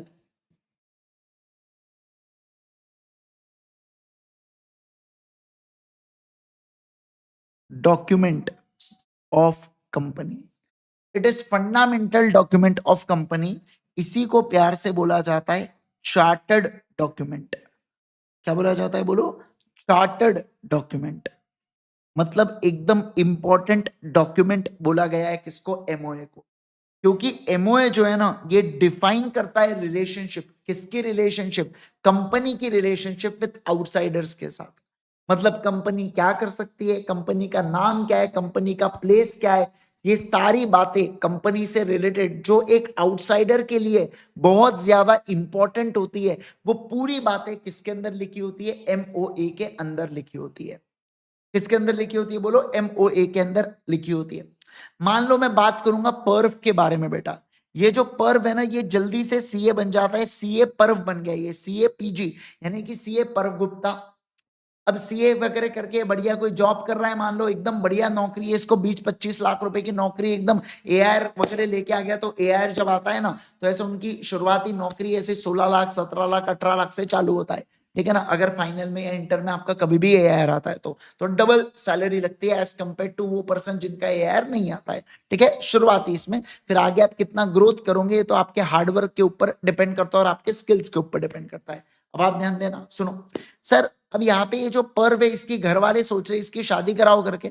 पर्व कह रहा है कि नहीं अभी इतनी जल्दी कहा, लेकिन अंदर ही अंदर उसकी बहुत इच्छा है बेटा, पर वो बता नहीं रहा। समझना आप बात को, बता नहीं रहा बेटा, है ना? फिर यहाँ पे लेकिन फाइनली पर्व के यहाँ पे मम्मी पापा ने कह दिया नहीं नहीं नहीं भैया, हमको तो इसकी शादी करवाना है। अब आप ध्यान दो, अब होता क्या है, समझना बात को क्या कह रहा हूं मैं। अब होता ऐसा है बेटा कि पर्व के मम्मी पापा के पास है ना एक लड़की, मान लो लड़की का नाम है पूर्वा करके, है ना? अपने कोई क्लास में होंगी, तो बेटा आपकी बात नहीं कर रहा हूं मैं, ऐसे ही फिक्शनल नाम है। ठीक है, पर्व का पूर्वा। ठीक है, आओ अब ऐसे केस के अंदर पूर्वा का यहाँ पे बायोडेटा आता है किसके पास? बायोडेटा आता है बेटा पर्व के पास।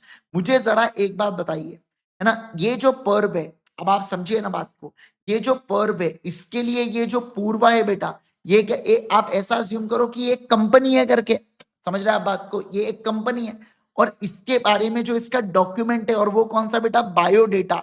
ये बायोडेटा अगर पर्व को पसंद आया तभी पर्व आगे बढ़ेगा ना। आपको अगर बायोडेटा ही नहीं जमा बेटा, तो आप क्या आगे बढ़ने वाले हो? क्या मान लो पर्व की चॉइस है कि नहीं नहीं मुझे तो सीए ही चाहिए करके, ऐसा पर्व की चॉइस है एग्जाम्पल के लिए। तो अगर मान लीजिए ये जो पूर्व है बेटा, ये इंजीनियर होंगे, तो अब मुझे बताइए क्या ये रिजेक्ट नहीं हो गया क्या? हाँ सर, पर ये इंजीनियर है, ये कहाँ लिखा है? ये उसके बायोडेटा में लिखा है। वैसा ही होता है कंपनी के केस में। समझ रहे क्या? मुझे कोई कंपनी के साथ डील करना है, पर जिस बात में मैं डील करना चाहता हूं, क्या उस बात पे कंपनी करती है क्या? ये कंपनी के एमओए में लिखा होता है। कल चल के अल्टीमेट को कोई बोलेगा एक काम करो 100 किलो दाबेली का ऑर्डर ले लो करके, अरे भाई हम तो सीए क्लासेस चलाते हैं करके, कोई पीछे ही पड़ गया, नहीं नहीं नहीं सर सीएस को भी पढ़ाओ पढ़ाओ करके, या सीएमए को भी पढ़ाओ पढ़ाओ करके। अरे भाई हम जब लेते ही नहीं क्लासेस तो हम कैसे पढ़ाएंगे उसके? आप सोचो ना बात को। तो ये, लेकिन ये बातों के बारे में लिखा कहा गया है? ये बातों के बारे में लिखा जाता है एमओए के अंदर। ज्यादा आपको, जब अपन कंपनी को इनकॉर्पोरेट कर रहे होते हैं तो पहला ही डॉक्यूमेंट होता है एमओए एओए, जिसको साइन करना पड़ता है सब्सक्राइबर्स के द्वारा, जिसमें अपने उन नाडो की डिटेल्स वगैरह देखी थी। अरे कुछ कुछ दिमाग खुल रहा है क्या? अरे बोलो ना, है ना? यस। तो देखो सर, बेसिकली ये जो एमओए होता है ना, ये डिफाइन करता है, क्या करता है बोलो जल्दी से? सर ये है ना डिफाइन करता है। इट, क्या कहा मैंने? बोलो जल्दी से। It defines relationship relationship of company with outsider, अब मैं आपको एक बात बता दूं, आप ऐसा भी सोचो भी, सर अब आपने मान लीजिए बायोडेटा पसंद आया, तो पर्व अब क्या बोलेंगे? एक काम करो, बुलाओ। ठीक है ना? बुलाओ मतलब लड़की को नहीं रहे, परिवार वालों को, कि उनको अगर मैं भी पसंद हूं तो देखने बुलाओ करके। फिर वो आएंगे, फिर आप आपस में बातचीत करोगे, मतलब सॉरी, आप आपस में बातचीत करोगे। ठीक है ना? आप आपस में बातचीत करोगे, फिर मतलब फिर आप समझोगे कि भाई जो मैं आप समझिए ना, फिर आप समझोगे कि यार हम दोनों की चीजें मैच हो रही है क्या। ऐसा नहीं होना चाहिए मैं कुछ बात और कर रहा हूँ यहाँ पे और उसको कुछ और ही चाहिए। जैसे मेरे को मान लो मेरे नेटिव प्लेस को छोड़ के नहीं जाना है, पर उसका कहना है कि नहीं नहीं मैं मुंबई और पुणे के नीचे तो रह ही नहीं सकती। समझ रहे आप बात को, है ना। यस। तो इस केस के अंदर अब यहाँ पे क्या होगा, अब यहाँ पे बेटा अब आप जानने की कोशिश कर रहे हो कि उसके मन में क्या है ना, कंपनी के अंदर क्या है। तो उसका मतलब होता है वो उसके लिए जो डॉक्यूमेंट होता है वो है एओए बेटा। फिर आप इंक्वायरीज निकालते हो, पूछो करके कि घर परिवार कैसा है करके। ऐसा तो नहीं कि कुछ अड़ंग बड़ंग कुछ हो करके, है ना। तो ये सब चीजें होती है, ये एओए के अंदर लिखी होती है, जहां पे वो कंपनी का इंटरनल डॉक्यूमेंट है। बट समझना सबसे पहले कौन सा इंपॉर्टेंट डॉक्यूमेंट है, एमओए। वो पास हुआ तभी एओए की बारी आएंगी। तब तक तो एओए बेटा, पर बोलेगा डायरेक्टली हाइट भेज तो बोले इंस्टाग्राम के ऊपर ब्लॉक तो होना ही है, पर फिर है ना बोले डीपी भी नहीं दिख रही है। समझ रहे आप बात को।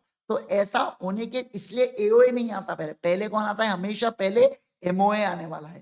क्योंकि पहले जो पब्लिक डॉक्यूमेंट है ना बेटा वो आता है एमओए, सबसे ऊपर होता है, और फिर आता है उसके बाद क्या, एओए आता है। बोलो जल्दी से क्या आता है, बोलो जल्दी से मुझे, एओए आता है करके, ठीक है ना। पहला सवाल, क्या तुम के ड्रामा देखती हो करके। सूर्य, ये दुर्गेश को बड़ा मुझे ऐसा लग रहा है एक्सपीरियंस दिख रहा है इसको, है ना। कुछ हुआ क्या बेटा दुर्गेश तुम्हारे साथ, हाँ बोलो ना। चलिए आइए ध्यान दीजिए यहाँ पे, अब नेक्स्ट वाले पॉइंट के ऊपर चलेंगे। अब आप बोलोगे सर एक काम करो ना, बताओ ना ये एमओए के अंदर क्या क्या बातें होती है। चलो अब हम एओए के एमओए के अंदर के एक एक मैटर्स को पढ़ना चालू करेंगे, ठीक है ना। आ जाओ, मैटर्स ऑफ एमओए, किसके बारे में बोलो, मैटर्स ऑफ एमओए के बारे में अब हम लोग यहाँ पे पढ़ना स्टार्ट करेंगे, ठीक है। आओ बेटा, आओ आओ आओ, चलो चलो चलो। चलिए आइए, ध्यान दीजिए। पहला पहला पहला पहला पहला है बेटा नेम क्लॉज। क्या है बोलो जल्दी से, पहला है नेम क्लॉज। सभी लोग बोलो पहला क्या है, नेम क्लॉज, ठीक है। आओ सर, नेम क्लॉज के अंदर क्या बातें होती है, तो देखो इसके अंदर का ए पॉइंट, ए पॉइंट क्या कहा मैंने, बोलो ए पॉइंट। और ध्यान देना है यहाँ पे, ठीक है। देखो सर, जो कंपनी है ना, जो देखो नेम क्लॉज के अंदर क्या होता है, तो पहला पॉइंट, सर कंपनी दो प्रकार की हो सकती है। हो सकता है कंपनी जो है ये पब्लिक कंपनी हो, ऐसा भी तो हो सकता है कि जो कंपनी है ना बेटा ये क्या हो, ये प्राइवेट कंपनी हो। तो अगर पब्लिक कंपनी है तो कंपनी के नाम के आगे क्या लिखा होता है, कंपनी के नाम के आगे लिमिटेड या एलटीडी ऐसा लिखा होगा बेटा। समझ रहे बात को। या कंपनी अगर प्राइवेट लिमिटेड है तो नाम के आगे आपको क्या दिखेगा, प्राइवेट कंपनी लिखा होगा। क्या लिखा होगा बोलो जल्दी से, प्राइवेट कंपनी लिखा होगा। क्या लिखा होगा बोलो जल्दी से, प्राइवेट कंपनी लिखा होगा। समझ पा रहे हैं क्या बात को। तो अगर पब्लिक कंपनी है तो नाम के आगे लिमिटेड या प्राइवेट लिमिटेड होता है, और अगर प्राइवेट कंपनी है तो नाम के आगे प्राइवेट लिमिटेड लिखा होता है। ये एमओए के अंदर नाम दिया होता है। पहले इसमें एमओए में क्या आता है, नेम क्लॉज, और नेम क्लॉज के अंदर सबसे पहले बताया जाता है कि कंपनी का नाम क्या है। जैसे कंपनी का नाम अल्टीमेट सी है तो अल्टीमेट सी है लिमिटेड दिखा, तो आपके अंतर आत्मा जवाब देनी चाहिए कि ये कंपनी क्या है, पब्लिक कंपनी। मान लो अल्टीमेट सी है प्राइवेट लिमिटेड दिखा, तो आपकी अंतरात्मा जवाब देनी चाहिए कि कंपनी क्या है, प्राइवेट कंपनी। समझे क्या, अरे बोलो ना जल्दी से मुझे, क्या आपको ये बात समझ में आ रही है क्या। फटाफट फटाफट सारे लोग बता दो, खटाखट खटाखट जवाब दे दो।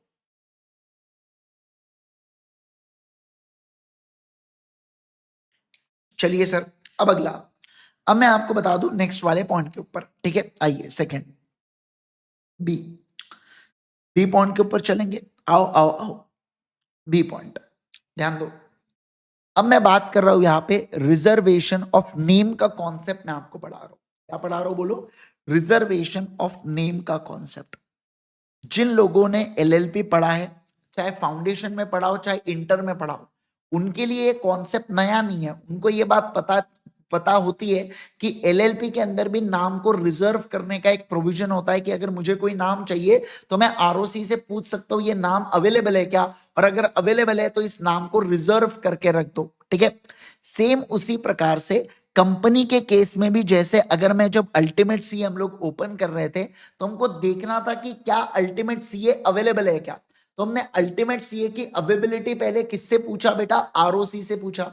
और जब आरओसी के साइट के ऊपर हमें अल्टीमेट सीए अवेलेबल दिखा तो उसके बाद फिर हमने सोचा एक काम करते हैं, इस कंपनी को अल्टीमेट सीए के नाम से बनाते हैं। पर अब सीधी सी बात है, मान लो मेरे दिमाग में अल्टीमेट सीए का नाम चल रहा है बेटा, है ना, मैं नाम चेक किया तब नाम अवेलेबल था, मैंने फिर डॉक्यूमेंट्स रेडी किया, लॉयर को अपॉइंट किया, तामझाम किया, उसके अंदर 15-20 दिन, एक महीना चले गया, तब तक अल्टीमेट सीए के नाम से किसी और ने कंपनी बना दी बेटा। तो अब मैं क्या करूं, मुझे आप एक बात बताइए, बेचारा मैं क्या करूंगा, आप सोच के देखो ना बेटा, मैं क्या करूंगा फिर। तो इसलिए गवर्नमेंट ने क्या कहा, चिंता मत कर, गवर्नमेंट ने क्या कहा, चिंता मत कर, तू तेरे नाम को रिजर्व कर दे। क्या कहा मैंने, बोलो, तेरे को नाम चाहिए ना कोई, तेरे को अवेलेबल जब दिख रहा है ना उस समय हमको थोड़ा सा पैसा दे और नाम को रिजर्व कर दे। क्या कर दे, बोलो ना, पैसा तो लगेगा ना बेटा, आरडीओ या आरओसी, मैंने आपको बताया था, है ना भैया, पैसा तो लगेगा, तो आप इनको पैसा दो, ये नाम को रिजर्व करेंगे। क्या कहा मैंने, बोलो, आप इनको पैसा दो, ये नाम को रिजर्व करेंगे, ठीक है, ओके। तो इनका कहना है क्या कि सर अगर आप कोई प्रपोज्ड कंपनी का मतलब क्या हो सकता है, मतलब न्यू कंपनी अगर आप बना रहे हो ना, क्या बना रहे हो, बोलो, नई नवेली कंपनी बना रहे हो, कोई न्यू कंपनी इनकॉर्पोरेट कर रहे हो, तो आप क्या करना, जो स्पाइसी फॉर्म है, स्पाइसी फॉर्म आईएनसी किसके अंदर, आपको रट गया हूं अब तो, आईएनसी 32 के अंदर जो आता है ना, उसी के अंदर नाम को आप यहाँ पे रिजर्व कर लेना, उसी के अंदर कर लेना नाम को रिजर्व। उसके अंदर ऑप्शन होता है एक, ठीक है ना, तो वो डालते वक्त ही आप क्या कर देना, वो डालते वक्त ही आप नाम को रिजर्व कर देना। और इसके अलावा जिस दिन से आपने ये स्पाइसी फॉर्म को सबमिट किया है, वहां से 15 दिन के अंदर अगर आपको लगा कि मैंने कुछ डिफेक्ट किया है, तो आप उसको रेक्टिफिकेशन भी उसका फाइल कर सकते हो, यानी कि आप यहाँ पे रेक्टिफिकेशन ऑफ डिफेक्ट भी कर सकते हो। क्या कहा मैंने, बोलो, रेक्टिफिकेशन ऑफ डिफेक्ट भी कर सकते हो, रीसबमिशन करके। क्या करके, बोलो सभी लोग, रीसबमिशन करके। क्या करके, बोलो, रीसबमिशन करके। समझे क्या बात को, बोलो बोलो बोलो मुझे जल्दी से, क्या आप इस बात को इतना समझ में आया कि आपको जो मैंने बेसिक ज्ञान दिया आपको। तो अगर कोई नई नवेली कंपनी है तो उस कंपनी के केस में, उस कंपनी के केस में आप ये चीजें कर सकते हो, ठीक है। 1 मिनट आप इसको पढ़ो, मुझे 1 मिनट का मौका दो, देन फिर हम लोग कंटिन्यू करेंगे। 1 मिनट इसको पढ़ के रखो सारे।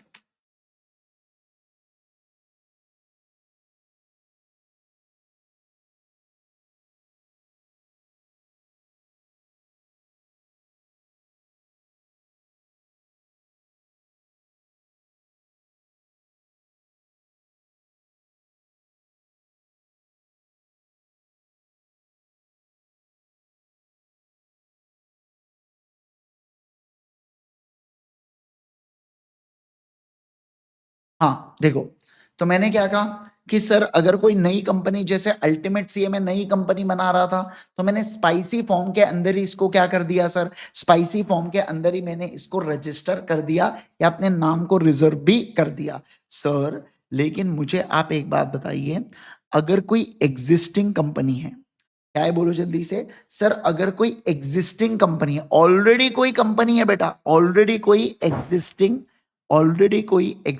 कंपनी है, और उस कंपनी को अगर नेम चेंज करना है तो उसको फॉर्म फिल करना पड़ता है, रन फॉर्म। क्या फॉर्म फिल करना पड़ता है, बोलो, रन फॉर्म फिल करना पड़ता है। रन फॉर्म का फुल फॉर्म क्या है, रिजर्व यूनिक नेम, नेम, ठीक है ना। देखो, जैसे कि देखो, रिलायंस इंडस्ट्रीज ओरिजिनल नेम, देखो 1958 के अंदर जब यहाँ पे है ना, इसका नाम था सबसे पहले रिलायंस कमर्शियल कॉरपोरेशन, फिर इसका नाम आया था रिलायंस टेक्सटाइल्स एंड इंजीनियर्स करके, फिर एक समय इन्होंने रिलायंस इंडस्ट्रीज लिमिटेड किया उसको, समझे क्या आप बात को, मैं जो कह रहा हूं आपके साथ? पहले जो इनका नाम था ना बेटा, वो दूसरा नाम था। क्या नाम था? Reliance textiles and engineers limited. देखो 1966 के अंदर Reliance textiles and engineers limited था, बट बाद में इन्होंने अपने नाम को क्या किया, चेंज किया, रिलायंस इंडस्ट्रीज लिमिटेड। अब आप सोच के देखो, अगर ये आज हो रहा होता तो इनको क्या करना पड़ेगा, इनको मान लीजिए रन फॉर्म को फिल करना पड़ेगा। क्या करना पड़ेगा बोलो? रन फॉर्म को फिल करेंगे। ये किसको? ऑब्वियस सी बात है आरओसी को ही फिल करेंगे ना बेटा, और किसको करेंगे? तो आरओसी को इनको रन फॉर्म को फिल करना पड़ता है, और उसमें अगर नेम अवेलेबल होता है तो इनको क्या अलॉट कर दिया जाता है? क्या? बिल्कुल बिल्कुल कर दिया जाता है। बताइए इसमें किसी को कोई दिक्कत? या सेकेंड पॉइंट के अंदर किसी को कोई दिक्कत? Sir it mean same company में बार बार ऑब्जेक्ट नहीं बदला होगा। क्यों बदला होगा ऑब्जेक्ट? यहाँ पे ऑब्जेक्ट क्यों बदला होगा? जरूरी थोड़ी है कि आपके ऑब्जेक्ट चेंज होंगे तो ही वो काम में आए, या नाम चेंज हुआ तो ऑब्जेक्ट भी बदल जाएंगे। ऐसा कुछ नहीं होता है बेटा, ऐसा कुछ भी नहीं होता है।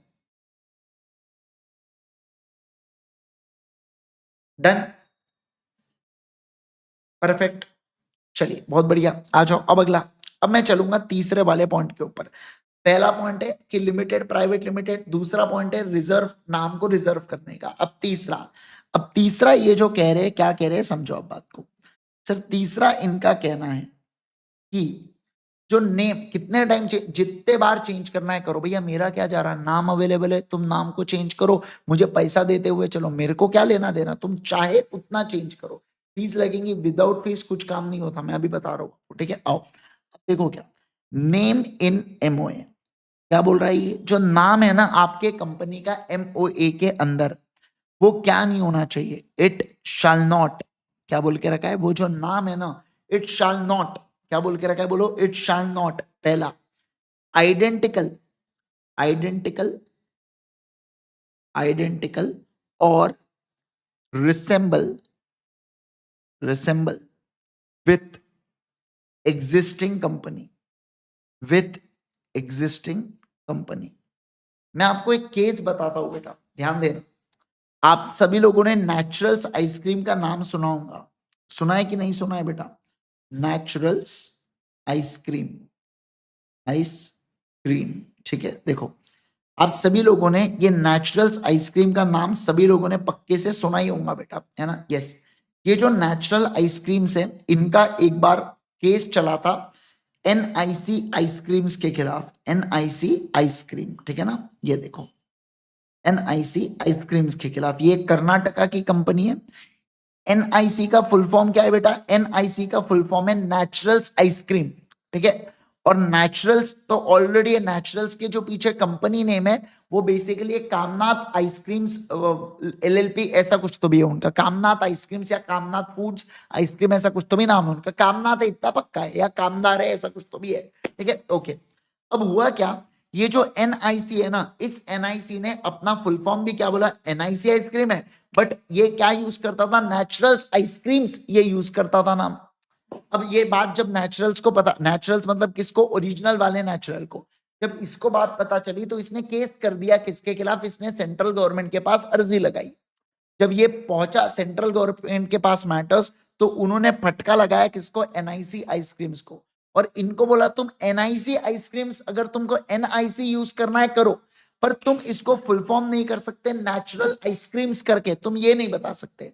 तुमको एनआईसी लिखना है, बिंदास बताओ, हमारे तरफ से अलाउड है, कोई प्रॉब्लम नहीं है। क्योंकि एनआईसी का मतलब क्या होगा? नाइस आइसक्रीम, नाइस बराबर ना, ऐसा ही हुआ ना, नाइस करके, है ना? लेकिन आप समझे, पर ये जबरदस्त केस हुआ था इसी से रिलेटेड, नेम अप्रूवल से रिलेटेड ही। समझे आप बात को, कि अगर एनआईसी वाले ने खोल दिया था एक कंपनी जिसका नाम क्या हो रहा था? आइडेंटिकल हो रहा था किसी दूसरे कंपनी से, किसी दूसरे कंपनी से, या ये मैच कर रहा था किसी दूसरे कंपनी से, तो उसको बोला गया कि नहीं, तुम अपने नाम को काटो और एक नया नाम ले लो, या तुमको वो जो कोई दूसरा नाम लेना है तो तुम ले लो करके। ठीक है ना? तो इनका सिंपल सी बात है कि मैं अगर कोई नई कंपनी खोल रहा हूं तो वो एग्जिस्टिंग कंपनी से उसका नाम मैच नहीं होना चाहिए। जैसे मैं रिलायंस इंडस्ट्रीज ओपन नहीं कर सकता, अब रिलायंस इंडस्ट्रीज ऑलरेडी नाम ले चुका है क्या? Yes sir. जैसे फॉर एग्जाम्पल टीसीएस ये ऑलरेडी नाम जा चुका है, इन्फोसिस ऑलरेडी नाम जा चुका है, सहारा ऑलरेडी नाम जा चुका है, भली सहारा बेसहारा हो गया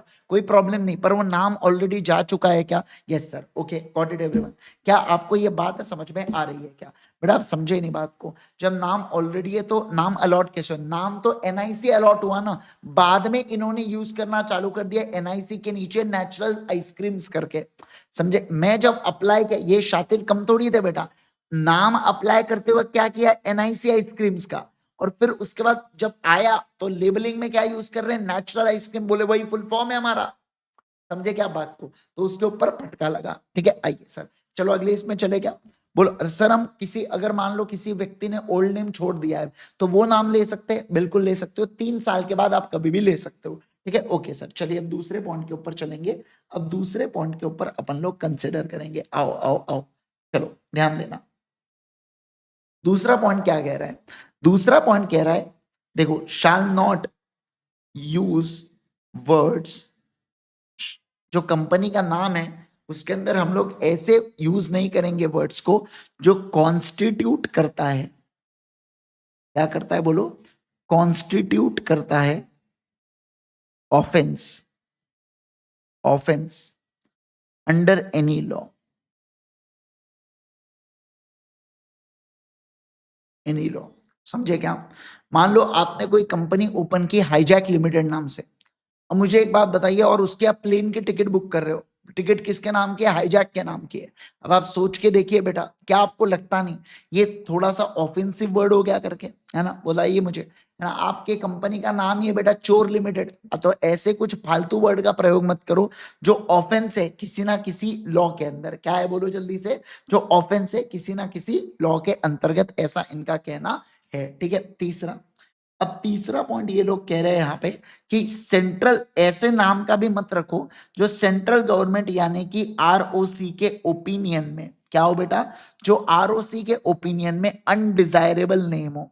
अनडिजायरेबल नेम हो का मतलब क्या होता है? खराब नाम है जो सेंट्रल गवर्नमेंट के ओपिनियन के अंदर, वैसे नामों का भी प्रयोग बिल्कुल भी मत करो। ठीक है, ओके। फोर्थ पॉइंट देखो क्या कह रहा है। फोर्थ पॉइंट कह रहा है कि सर आपके नाम के अंदर, क्या बोल रहा है यहाँ पे? सर देखो, इट्स, जो नेम है आपका एमओए के अंदर, उसके अंदर देखो क्या बोल रहा है, जो नेम के अंदर कंटेन है, कंटेन्स वर्ड, नाम के अंदर कुछ ऐसा शब्द छुपा हुआ है बेटा जो क्या इंप्रेशन दे रहा है? जो ये इंप्रेशन, इंप्रेशन मतलब सामने वाले के मन में धारणा बना रहा है कि आपकी जो कंपनी है ना, is associated, is associated, associated with patronage, patronage of central government या स्टेट गवर्नमेंट या कोई लोकल अथॉरिटी। मतलब आपके नाम के अंदर ही कुछ ऐसे शब्द का आप प्रयोग कर रहे हो जो ये बताता है कि आप किसी सेंट्रल, स्टेट या लोकल गवर्नमेंट से एसोसिएटेड हो। मान लो मैंने कंपनी का नाम डाल दिया बीजेपी लिमिटेड करके, कांग्रेस लिमिटेड करके, समझे आप बात को? तो इन सारे केस में मेरे नाम के अंदर कुछ ऐसा वर्ड है जो इंप्रेशन दे रहा है मैं गवर्नमेंट से रिलेटेड हूं। जैसे मैं आपको एक बात बताऊं, इंस्टाग्राम के ऊपर एक हैंडल है जिसका नाम है इंडिया। जब वो आया मेरे फीड में, मैंने फॉलो कर लिया, फिर मुझे बाद में पता चला एक कोई वाहियात व्यक्ति उसको मीम पेज चला रहा है, उससे बताओ मेरे को, है ना? अब मुझे पहले क्या लगा ये पैट्रोनेज ऑफ गवर्नमेंट है करके, गवर्नमेंट का हैंडल है, इसमें कुछ अच्छी अच्छी गवर्नमेंट चीजें डालती होंगी करके, ठीक है ना? यस, लेकिन भाई साहब लोग मानते नहीं बेटा, उसके अंदर वो मीमा आ रहे, फिर पता चला कि भाई अपने साथ ही खेल हो गया है करके, है ना? आओ, तो ये क्या है? ये बेटा नाम के अंदर, समझना बात को, नाम के अंदर ऐसे शब्द है जिससे ये इंप्रेशन लग रहा है बेटा कि ये कहीं ना कहीं किससे एसोसिएटेड है? बोलो जल्दी से, गवर्नमेंट से एसोसिएटेड है। किससे? बोलो जल्दी से, गवर्नमेंट से एसोसिएटेड है। क्या आपको ये बात समझी? बोलो बोलो बोलो जल्दी से मुझे, क्या आपको ये बात समझ में आ रही है क्या? हाँ, ऐसा कुछ भी नाम डाल दिया आपने, चंद्रयान लिमिटेड करके, इसरो लिमिटेड, इसरो तो खैर ऑलरेडी लिया हुआ है, तो ऐसा कुछ भी आपने वर्ड का प्रयोग बिल्कुल भी नहीं करना चाहिए। ओके, अब देखो, अब फिफ्थ पॉइंट में एक नेगेटिव लिस्ट है बेटा, ठीक है? नेगेटिव वर्ड्स की लिस्ट है। अब देखो क्या, सारे के सारे लोग ध्यान दीजिएगा यहाँ पे, देखो क्या कह रहा हूं मैं, और सुनो सुनो सुनो सुनो। भारत पे जो है ना वो अगेन ब्रांड नेम है बेटा, उसके पीछे जो कंपनी है वो दूसरी है, ठीक है ना। आई थिंक सो पे प्राइवेट लिमिटेड ऐसा कुछ तो भी नाम है उसका, तो वो दूसरी है। भारत पे is one of the brand जो डेवलप हुआ है, ठीक है ना। ओके, चलो चलो चलो सर, सारे के सारे लोग ध्यान दीजिएगा जो मैं कह रहा हूं यहाँ पे। देखो, do not include words, do not include words. क्या? जैसे कमीशन हो गया, जैसे और क्या हो सकता है, कमीशन हो गया, अथॉरिटी हो गया, अंडरटेकिंग हो गया, अंडरटेकिंग हो गया, फिर नेशनल हो गया, यूनियन हो गया, फेडरल हो गया, सेंट्रल हो गया, फिर प्रेसिडेंट हो गया, राष्ट्रपति हो गया,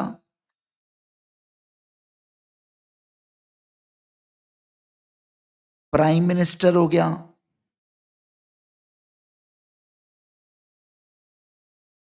फिर चीफ मिनिस्टर हो गया। ये सब शब्दों का आप प्रयोग नहीं कर सकते हो, ऐसा इनका कहना है। समझे क्या बात को?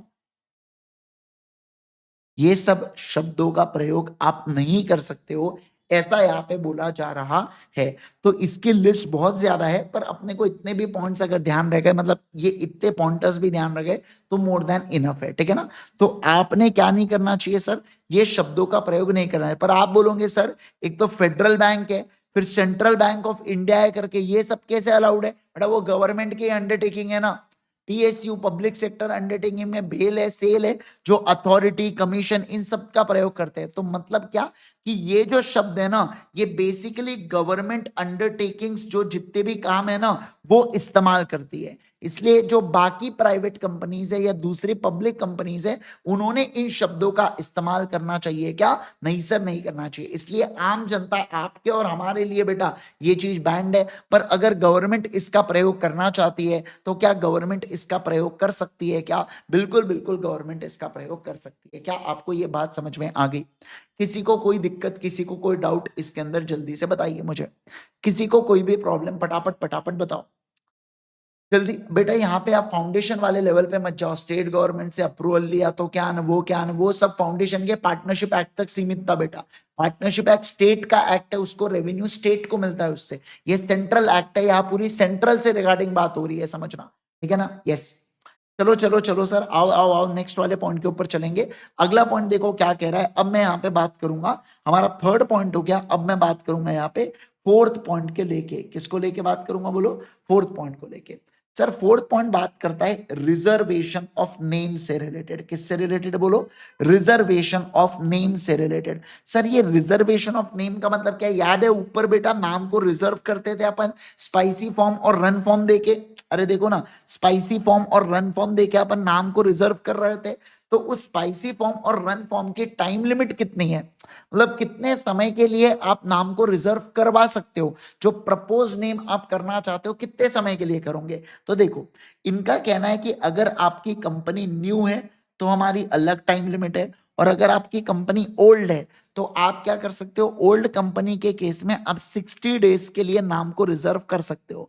मतलब रिलायंस टेक्सटाइल लिमिटेड ने जब नाम को कन्वर्ट किया रिलायंस इंडस्ट्रीज लिमिटेड में, तो रिलायंस इंडस्ट्रीज को वो 60 डेज के लिए रिजर्व कर सकते हैं उस नाम को, नए नाम को, अगर कोई एग्जिस्टिंग कंपनी है तो। पर अगर मैं नई कंपनी बना रहा हूं तो इनका कहना है कि जो नाम है ना बेटा, वो वैसे तो 20 डेज के लिए ही रिजर्व होता है। कितने दिन के लिए बोलो? 20 डेज के लिए रिजर्व होता है। पर अगर आप इस 20 डेज को और बढ़ाना चाहते हो +20 डेज से, यानी कि आप टोटल करना चाहते हो इसको 40 डेज, तो आपको क्या देना पड़ेगा? अपना सपना मनी मनी मनी, यानी कि आपको 1000 रुपए पे करना पड़ेगा। पर मान लो इन 40 दिनों में भी आप कंपनी इनकॉर्पोरेट नहीं कर पाया, बहुत ही ढीले हो, तो उस केस के चलते आपको और 2000 रुपए देना पड़ेगा, और 2000 रुपए में हम आपको और 20 दिन की मोहलत दे देंगे। यानी कि टोटल में 60 डेज हो गए। यहाँ पे क्या हो गए बोले? टोटल में 60 डेज हो गए। एक तो आप ऐसा करो, नहीं तो एक काम करो, आपको पता है कि आप भयंकर आलसी हो, तो आप सीधा 40 दिन का एक्सटेंशन ले लो 3,000 रुपए भर के, यानी कि इसके अंदर सीधा 40 दिन आपको वन शॉट एक्सटेंशन मिलेगा। क्या मिलेगा बोलो? वन शॉट एक्सटेंशन आपको मिलेगा। यहाँ पे आप क्या है, यहाँ पे आपको पार्ट पार्ट एक्सटेंशन आपने लिया। आप देख रहे हो कि 20 दिन में मेरा काम हो जाए तो 1,000 रुपए में ही काम हो जाएगा, पर आपको पता है कि आपके लोग बड़े ही ढीले है करके उनसे काम नहीं होता, तो इस केस के अंदर आपने सीधा 40 दिन का एक्सटेंशन करा लिया 3,000 रुपए देके। कितना रुपए देके बोलो? 3,000 रुपए देके। इसे वन शॉट एक्सटेंशन भी बोला जाता है। क्या आप इसको समझे? किसी को कोई दिक्कत इसके अंदर मैंने जो कहा उसके अंदर? चौथे पॉइंट में एनीवन एनी पॉइंट जल्दी जल्दी बताइए, फटाफट बताइए, खटाखट बताइए।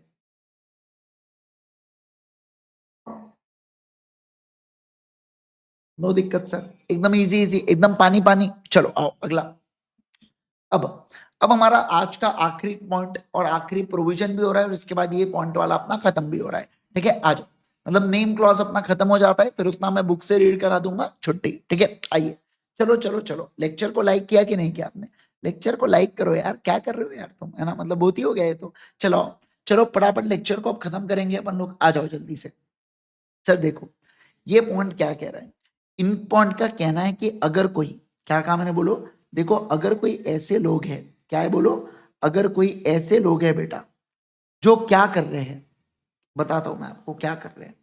अगर कोई ऐसे लोग हैं बेटा, ये देखो खराब लोग हैं। ये कैसे लोग हैं बोलो जल्दी से? एलियन नहीं है, ये खराब लोग हैं। और ये खराब लोगों ने क्या किया समझना, ये खराब लोगों ने बेटा रॉन्ग इंफॉर्मेशन दिया। क्या दिया बोलो जल्दी से? इन लोगों ने रॉन्ग इंफॉर्मेशन दिया। क्या दिया बोलो? रॉन्ग इंफॉर्मेशन दिया। अच्छा, रॉन्ग इंफॉर्मेशन का मतलब होता है झूठी, झूठी इंफॉर्मेशन, है ना? यस, झूठी इंफॉर्मेशन दिया यहाँ पे किसको लेके? नाम को इनकॉर्पोरेट करते वक्त, है ना? नाम को रिजर्व करते वक्त इन्होंने दिया यहाँ पे। मतलब सर जब ये लोग नेम को रिजर्व कर रहे थे उस वक्त इन्होंने झूठी इंफॉर्मेशन दिया। तो अब देखो होगा क्या। तो इनका कहना है सबसे पहले दो में से कोई चीजें हो सकती है कि मान लो ऐसा हो गया कि कंपनी इनकॉर्पोरेट हो जाती है नए नाम से, न्यू नेम से कंपनी इनकॉर्पोरेट हो गई। तो इस केस के अंदर हम लोग क्या करेंगे? कैंसल करेंगे नेम को। क्या करेंगे बोलो? नाम को कैंसल करेंगे और साथ साथ में अपन लोग पेनल्टी ठोकेंगे। क्या करेंगे बोलो? पेनल्टी ठोकेंगे। जिसने गलत इंफॉर्मेशन दिया उसको कितने तक की? अप टू 1,00,000 रुपीज तक की, अप टू 1,00,000 रुपीज, डिपेंड करता है आपका ऑफेंस कितना सीवियर है। सर ऐसा भी तो हो सकता है ना कि कंपनी अभी तक हमारी इनकॉर्पोरेट हुई ही नहीं, हमारी कंपनी अभी तक बनी ही नहीं, ऐसा भी तो हो सकता है। बिल्कुल हो सकता है। तो इस केस के अंदर सबसे पहले आपको हमें भी तो बोलने का मौका मिलना चाहिए कि नहीं? यानी कि ROBH, यानी कि क्या? Reasonable opportunity of being heard आपको दिया जाएगा। आपको बोलेंगे क्यों तुमने ऐसा किया? अच्छा सिला दिया तूने मेरे प्यार का, लेकिन क्यों ऐसा किया तुमने? आपको ऐसा एक बार बोलने का मौका दिया जाएगा। समझ रहे आपको? आप क्या सफाई देना चाहते हो? मान लो आपकी सफाई से ऐसा लगा कि यार आपका ऐसा कोई मैलिफाइड इंटेंशन नहीं था, तो आपको बोलेंगे एक काम करो, तुम खुद से चेंज करो नेम को। क्या करो? खुद से नेम को चेंज करो। कितने समय में? 3 मंथ्स के अंदर खुद से तुम नाम को चेंज करो। इसके लिए तुमको जनरल मीटिंग का ऑर्डिनरी रेजोल्यूशन पास करना पड़ेगा। में आपको ऑर्डिनरी रेजोल्यूशन क्या होता है? सर स्पेशल रेजोल्यूशन में कितने परसेंट का अप्रूवल था? 75% और मोर। ऑर्डिनरी रेजोल्यूशन में कितने का अप्रूवल चाहिए? More than 50%। क्या कहा मैंने बोलो? More than 50%। मतलब मुझे बताइए कौन सा आसान है पास करना? General ordinary resolution. कौन सा डिफिकल्ट है पास करना? Special resolution. कहां पे 3/4 का अप्रूवल लगता है? Special resolution. कहां पे मोर देन 1/2 का अप्रूवल लगता है? Ordinary resolution. समझे क्या बात को? मुझे कोई बता सकता है सर 100 मेंबर्स ने अगर वोट दिया तो ऑर्डिनरी रेजोल्यूशन कितने पे पास होगा? 50 पे, 51 पे या 75 पे? सही जवाब देने वाले को मैं शाबाशी दूंगा। मतलब कितने वन पे सर? 51 पे होने वाला है सर ऑर्डिनरी रेजोल्यूशन पास। कितने के ऊपर बोलो? 51 के। 50 मत बोलना।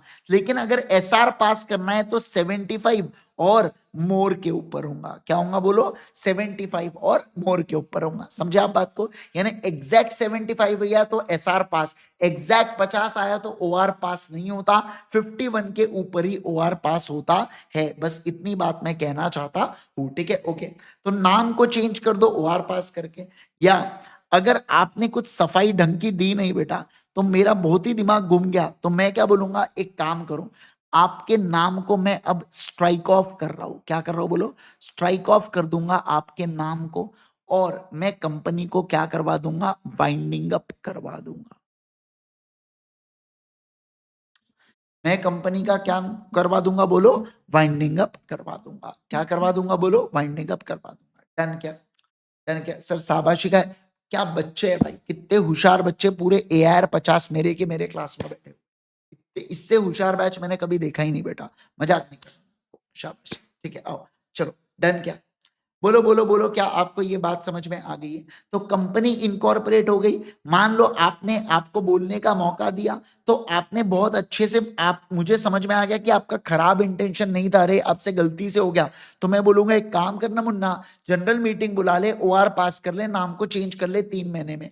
पर आपने आड़ा टेढ़ा कुछ जवाब दिया तो आपके नाम को काटूंगा और आपके नामो निशान मिटा दूंगा, वाइंडिंग अप करके। क्या करके बोलो? वाइंडिंग अप करके। समझ में आ गया क्या? सारे लोग जल्दी से बोलो, क्या आपको ये बात समझ में आ रही है? क्या सभी बच्चे बोलो बेटा, है ना? हाँ सर, मजा आ गया। क्या आपको नेम क्लॉज ध्यान रहेगा क्या? जल्दी जल्दी बोलेंगे, क्या आपको नेम क्लॉज ध्यान रहेगा क्या? चलिए आइए फटाफट अपने बुक के अंदर आ जाएंगे। देखो क्या एमओए का मतलब क्या होता है, फटाफट फटाफट एक बार चीजों को धनाधन देख लेंगे, सब खत्म हो गया अपना। फिर देखिए क्या, Memorandum of Association is a fundamental document of the formation of the company, hence इसे charter document भी कहा जाता है। ये define करता है relationship of company outsiders के साथ, because ये enable करता है कि जो भी कंपनी के साथ डील कर रहा है उसको पता चले कि कंपनी की क्या पावर है और कौन सी एक्टिविटीज में कंपनी एंगेज कर सकती है। उसके बारे में लोगों को क्या करता है सर? ये लोगों को आगाह करता है, लोगों को बताता है। ठीक है, ओके। सर एमओए के अंदर नेम क्लॉज होते हैं और situation, object, liability, capital, association, nomination, ये अलग अलग क्लॉजेस होते हैं। आज अपन ने एक क्लॉज पढ़ लिया, बाकी क्लॉजेस कल पढ़ेंगे। नेम क्लॉज क्या है? देखो सर, नेम क्लॉज के अंदर जो आखिरी वर्ड होता है कंपनी का, उसके अंदर लिमिटेड अगर होता है पब्लिक कंपनी में, और प्राइवेट लिमिटेड होता है in case of public private limited company के अंदर। फिर देखो सर, कौन से एप्लीकेशन लगाओगे आप नाम को रिजर्व करने के लिए? तो पर्सन में make an application in spicy form, है ना, अकंपनीड बाय अ फी। मैं बोला ना, पैसा तो लगेगा भी इनको, विदाउट पैसे काम ही नहीं करते बेटा। As provided by the rules to the registrar, registrar को आप एप्लीकेशन लगाते हो बेटा, for the reservation of name set out in the name of propose company. Propose company से ये समझ में आता है कि ये क्या है बेटा? न्यू कंपनी के बारे में बात कर रहे हैं। ठीक है, ओके। सर यहाँ पे डब्बे में देखो क्या बोल के रखा है कि रीसबमिशन भी अलाउड होता है 15 दिन के अंतर्गत, अगर आप करना चाहो तो 15 डेज के अंदर आप थोड़ा सा यहाँ पे नाम को यहाँ पे कर सकते हो। क्या? बिल्कुल बिल्कुल, ठीक है, ओके। अगला सर, नेक्स्ट पॉइंट बताऊं मैं आपको? बोलो बोलो, चले अगला। अब देखो, application for reserving name for changing name of existing company. ये किसके बारे में बात कर रहे हैं? एग्जिस्टिंग। मैंने क्या बताया था? एग्जिस्टिंग के लिए कौन सा फॉर्म है? रन फॉर्म है। कौन सा फॉर्म है? भागो, रन, यानी कि रिजर्व यूनिक नेम। देखो, पर्सन में make an application in the web service run, यानी कि reserve unique name along with the fee to ROC, और वो रिजर्व करती है नेम को जहां पे कंपनी प्रपोज कर सकती है नेम चेंजेस को। रीसबमिशन यहाँ पे 15 दिन के अंदर अलाउड होता है। फिर restriction regarding names and use of words, मतलब क्या क्या रिस्ट्रिक्शन है यहाँ पे और कौन से शब्दों के ऊपर है। तो देखो, subsection 2 states that the name mentioned in MOS shall not be identical या resemble to nearly name of existing company registered under the act या प्रीवियस कंपनी लॉ। मतलब इनका कहना है कि वो किसी भी आइडेंटिकल, मतलब किसी भी जो ऐसी कंपनी जो ऑलरेडी बनी हुई है उससे मैच नहीं होना चाहिए। फिर इसके अलावा such use of words will constitute offence, मतलब ऐसे शब्दों का प्रयोग मत करो जो ऑफेंस होता है किसके अंतर्गत बेटा? लॉ के अंतर्गत। फिर ऐसे शब्दों का प्रयोग मत करो जो कंपनी, जहां से कंपनी अनडिजायरेबल लग रही है। सेंट्रल गवर्नमेंट के ओपिनियन में आरओसी को पावर डेलीगेट इन्होंने कर रखा है क्या? यस, ठीक है, ओके। फिर देखो, फिर बोल के रखा है unless previous approval central government से नहीं मिलता, कंपनी रजिस्टर्ड नहीं होंगी उस नेम से। जैसे फॉर एग्जांपल मुझे छोटा लिमिटेड, फरेबी लिमिटेड ऐसा कुछ ओपन करना है तो मुझे सीजी से परमिशन लेना है, आरओसी से। अगर मुझे परमिशन दे दिया तो फिर मैं ओपन कर सकता हूं क्या? बिल्कुल बिल्कुल कर सकता हूं। ठीक है, ओके। अगला, which contains any word या expression which is likely to give impression that company is anyway connected with a patronage of central government या any state या local authority, तो ऐसी कंपनी भी आपने नहीं बनाना है, ऐसा इनका कहना है। और कंपनी के नाम के अंदर बेटा board, commission, authority, undertaking, national, union, central, federal, republic, president, राष्ट्रपति, small scale industry, khadi, village industries, municipal development, prime minister, chief minister, national forest corporation, statutory, court, judiciary, governor, bureau, ऐसे शब्दों का प्रयोग इन्होंने करना है क्या सर?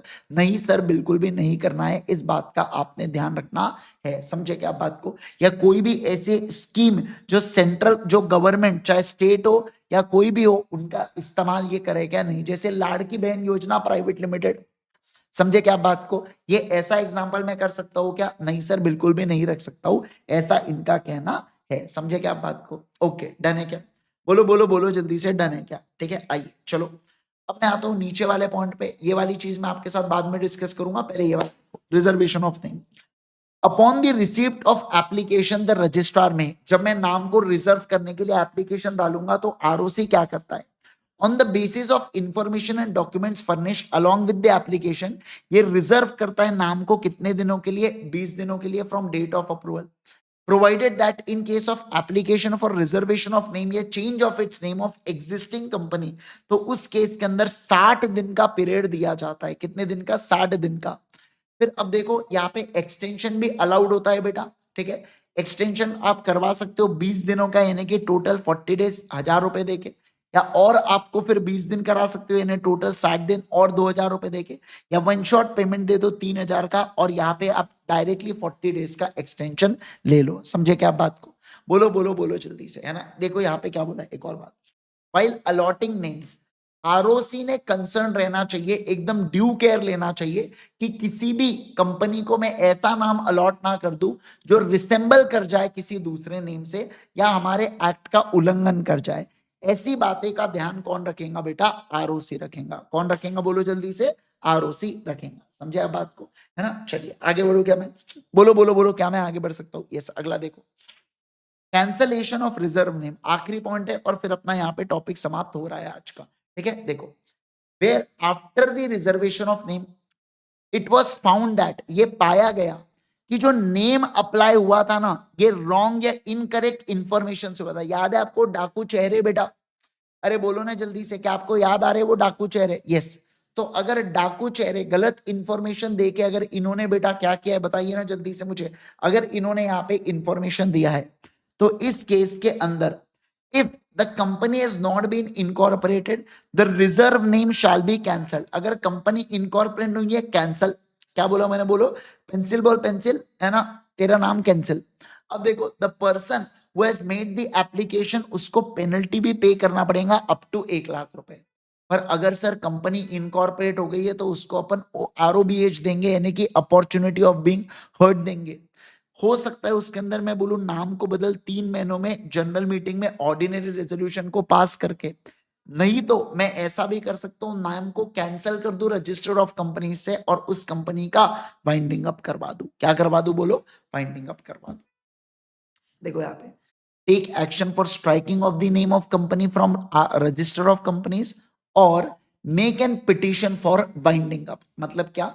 कि कंपनी को बंद करवा दूं। क्या करवा दूं? बोलो, कंपनी को बंद करवा दूं। देखो, ये कुछ एग्जाम्पल है बेटा जहां पे ये नाम सिमिलर वाले हैं। जैसे देखो, अगर एक कंपनी का नाम है ग्रीन टेक्नोलॉजी लिमिटेड, तो ग्रीन्स टेक्नोलॉजी लिमिटेड, ये एस ऐड करने से कोई अलग कंपनी नहीं हो जाती, ये सेम कंपनी है। मतलब जो प्लूरल सिंगुलर में आप खेलना बंद करो, हमें इतनी अंग्रेजी आती है बेटा। ठीक है, उसके बाद लेटर स्पेस, मान लो कोई एबीसी लिमिटेड है, मैं यहाँ पे लिख रहा हूं A dot B dot C dot limited या A space B space C limited, तो अगेन नहीं कर सकता। मैं अलग अलग टेंसेस का प्रयोग कर लू बेटा, जैसे असेंड, जैसे यहाँ पे असेंड सॉल्यूशन लिमिटेड, यहाँ पे असेंडेड सॉल्यूशन लिमिटेड। अरे भैया असेंडिंग कर दो, असेंड टू बी असेंडिंग कर दो, कोई फर्क नहीं पड़ता। फिर यहाँ पे देखो स्लाइट वेरिएशन किया मैंने, जैसे डिस्क सॉल्यूशन लिमिटेड है, यहाँ पे डिस्क सॉल्यूशन लिमिटेड कर दिया डिस्को। बट समझना, अगर डिस्को सॉल्यूशन लिमिटेड करूं तो ये चलेगा क्या? अरे बोलो ना, ये क्या चलेगा क्या? हाँ सर ये बिल्कुल बिल्कुल चलेगा, समझे क्या आप बात को? अरे बोलिए ना। यस, डिस्को अलग है, लेकिन डिस्क और DISC डिस्क ये दोनों सेम हो रहे हैं, ठीक है, ओके। फिर सर ऐसे नाम का प्रयोग करना जैसे BK is same as BK limited, या BK लिमिटेड, या BK लिमिटेड, या BK लिमिटेड। क्या BK BK कर रहे हो सर? अरे बेटा मैं इसके ये नाम का प्रयोग कर रहा हूं, ये भी BK है, ये भी BK है, ये भी BK है, ये भी BK है, ये भी BK है, ये भी BK है, ये भी BK है, तो खरीदे कौन? ठीक है, सब BK। समझ गए क्या बात को? अरे बोलो ना जल्दी से मुझे, क्या आपको ये कहाँ पे हो गया बेटा? क्या हो गया? क्या क्या उल्टा हो गया बेटा? क्या उल्टा हो गया? क्या बोल रहे हो आप?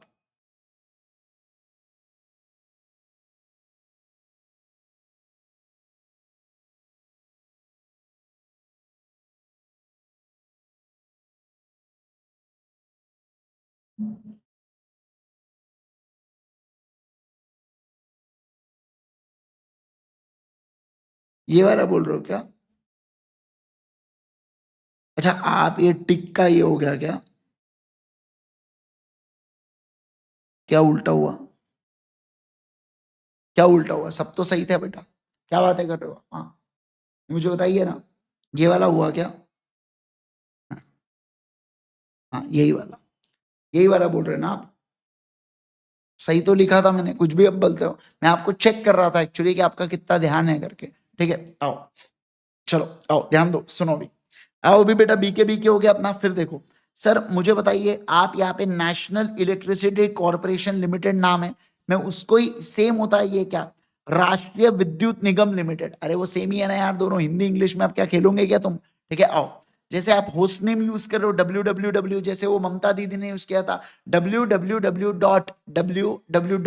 है ना ऐसा, तो उन्होंने एक जगह बोला था, तो वैसा आप प्रयोग कर रहे हो, नहीं चलेगा। जैसे अल्ट्रा सॉल्यूशंस लिमिटेड है, तो ultra solutions dot com limited, या मान लो जैसे अल्टीमेट सी है, तो आप बोल रहे ultimate C dot com limited हम खोलते करके, ऐसा नहीं चलता बेटा, समझे आप बात को? ठीक है, आइए चलो अगला। फिर ऑर्डर ऑफ वर्ड्स, जैसे Ravi builders and contractors limited है, इसका सेम मतलब होता है Ravi contractors and builders limited, एक ही है वो दोनों। फिर सर इनडेफिनेट आर्टिकल या कुछ प्रयोग है बेटा यहाँ पे, जैसे देखो congenial tours limited, a congenial tours limited, ये भी सेम है क्या? बिल्कुल। या the congenial tours limited same है क्या? यस सर, समझे क्या बात को? लेकिन मुझे बताओ, एक का नाम है ईशा इंडस्ट्रीज, दूसरे का नाम है अनीशा इंडस्ट्रीज, क्या सेम है क्या? बिल्कुल भी नहीं सर, ये दोनों अलग अलग नाम है। क्या फालतू बातें लिख के रख रहे हैं यहाँ पे? ठीक है, उसके बाद बेटा, उसके बाद इनका क्या कहना है, अगर कोई additional of name of place होता है एग्जिस्टिंग कंपनी में, जो which does not contain name of any place, जैसे देखो if salvage technologies limited is an existing name, it is same as salvage technologies Delhi limited, मतलब आपने सिर्फ दिल्ली का नाम डाल दिया, इसका ये मतलब नहीं होता कि वो कंपनी अलग हो गई करके, ऐसा ये लोग यहाँ पे बोल रहे हैं, समझे क्या बात को? बोलो जल्दी से। सर इसको ध्यान रखेंगे क्या? नहीं, मैंने जानबूझ के नोट्स में इसको थोड़ा बारीक पॉइंट में दिया हूं, इसका मतलब है कि ये बिल्कुल भी इंपॉर्टेंट नहीं है, पर एग्जाम्पल के तौर पे अपन लोग इसको पढ़ लेंगे एक बार। पढ़ने में क्या जाता है, अच्छी अंडरस्टैंडिंग ही मिलती है जो अपन ने पॉइंट पढ़ा है उसकी, बराबर ना? यस, चलिए डन है क्या? बोलो बोलो बोलो जल्दी से मुझे, डन है क्या? सभी लोग जल्दी से बताएंगे मुझे, क्या आपको ये बात समझ में आ रही है क्या? हाँ सर, एकदम बढ़िया से बात समझ में आ रही है। इसके साइड में ए लिख के रख देना बेटा नेम क्लॉज में, ठीक है, ओके परफेक्ट है क्या? चलिए यस सर, एब्सोल्युटली परफेक्ट है। आज के लिए करेंगे केवल और केवल इतना। मिलेंगे कल कितने बजे? 11:15 को। कहां पर? यूट्यूब के ऊपर ही मिलेंगे बेटा। वेडनेसडे तक हमारी क्लासेस यूट्यूब पे चलने वाली है। कुछ सितंबर वालों को अभी तक लॉगिन नहीं मिला है, तो उनको लॉगिन्स मिल जाएंगे। वेडनेसडे तक सारी ट्रायल एंड टेस्टेड चीजें हो जाएंगी, फिर उसके बाद हम लोग शिफ्ट कर देंगे ऐप के ऊपर। Done, okay. चलिए आज के लिए केवल और केवल इतना। वीडियो पसंद आया तो जरूर से लाइक करना, चैनल को सब्सक्राइब नहीं किया सब्सक्राइब करना, और कमेंट करके बताना कि आपको ये लेक्चर कैसा लगा। आपके कमेंट का रहेगा मुझे इंतजार। जाने से पहले मैं इतना कहना चाहूंगा, अगर आपने अभी तक सब्सक्रिप्शन नहीं लिया है तो प्लीज फटाफट सब्सक्रिप्शन ले लीजिए, ताकि हम आपको जल्द से जल्द किताब पहुंचा पाए और आपको एक बार ऐप के ऊपर भी एक्सेस जल्द से मिल जाए, क्योंकि फिर एक बार क्लासेस शिफ्ट हो गई then no looking back. Sir अगर मैं बात करूं कोर्सेज की, तो देखो सीए इंटर न्यू सिलेबस में आप चले जाना, यहाँ पे आपको कॉम्बोज अवेलेबल होते हैं। ग्रुप 1 कॉम्बो है, बोथ ग्रुप कॉम्बो है, सिर्फ सेकंड ग्रुप का कॉम्बो है। आपको सिर्फ लॉ चाहिए तो देखो साइड में लॉ आईजी है, इसके ऊपर क्लिक करना तो यहाँ पे आपको नजर आ जाएंगे मेरे दोनों प्रोडक्ट्स। नहीं नजर आ रहे? आजा भाई आजा तू नजर आजा। अच्छा लॉ आईजी, तो लॉ आईजी में आपको दो प्रोडक्ट्स नजर आएंगे, एक फास्ट ट्रैक है और दूसरा कौन सा है बेटा? फुल लेक्चर्स है। फुल लेक्चर्स में अगर आप एनरोल करते हो तो आपको यहाँ पे लाइव और रिकॉर्डेड का ऑप्शन आता है। रिकॉर्डेड में दो ऑप्शन आपको मिलेंगे, एक तो जो अभी चालू है, अभी जो चालू है उसके एक एक लेक्चर की रिकॉर्डिंग ऊपर वाले केस में मिलेंगी और नीचे वाले केस में एक साथ 90 लेक्चर आपको दे दिए जाएंगे। Right, thank you so much once again everyone, bye bye everyone, take care everyone. Please मैं आपको कहूंगा कि एक बार आप अपना व्हाट्सएप चेक करना कि क्या आपको कोई ऐसा तो नहीं है जो अननोन नंबर से मैसेज आया और आपने इग्नोर कर दिया। व्हाट्सएप के ऊपर हम लोगों ने कम्युनिकेट किया आपको नए ऐप की लिंक, ठीक है? ओके गाइस, चलिए thank you so much once again everyone, bye bye everyone, take care everyone. Sir आज का डीपी क्यों नहीं दिया? आज छुट्टी है बेटा, संडे है, संडे मना लो आप, आज कोई डीपी क्यों नहीं है। कल मिलेंगे हम लोग क्लास के अंदर। Bye bye everyone, take care.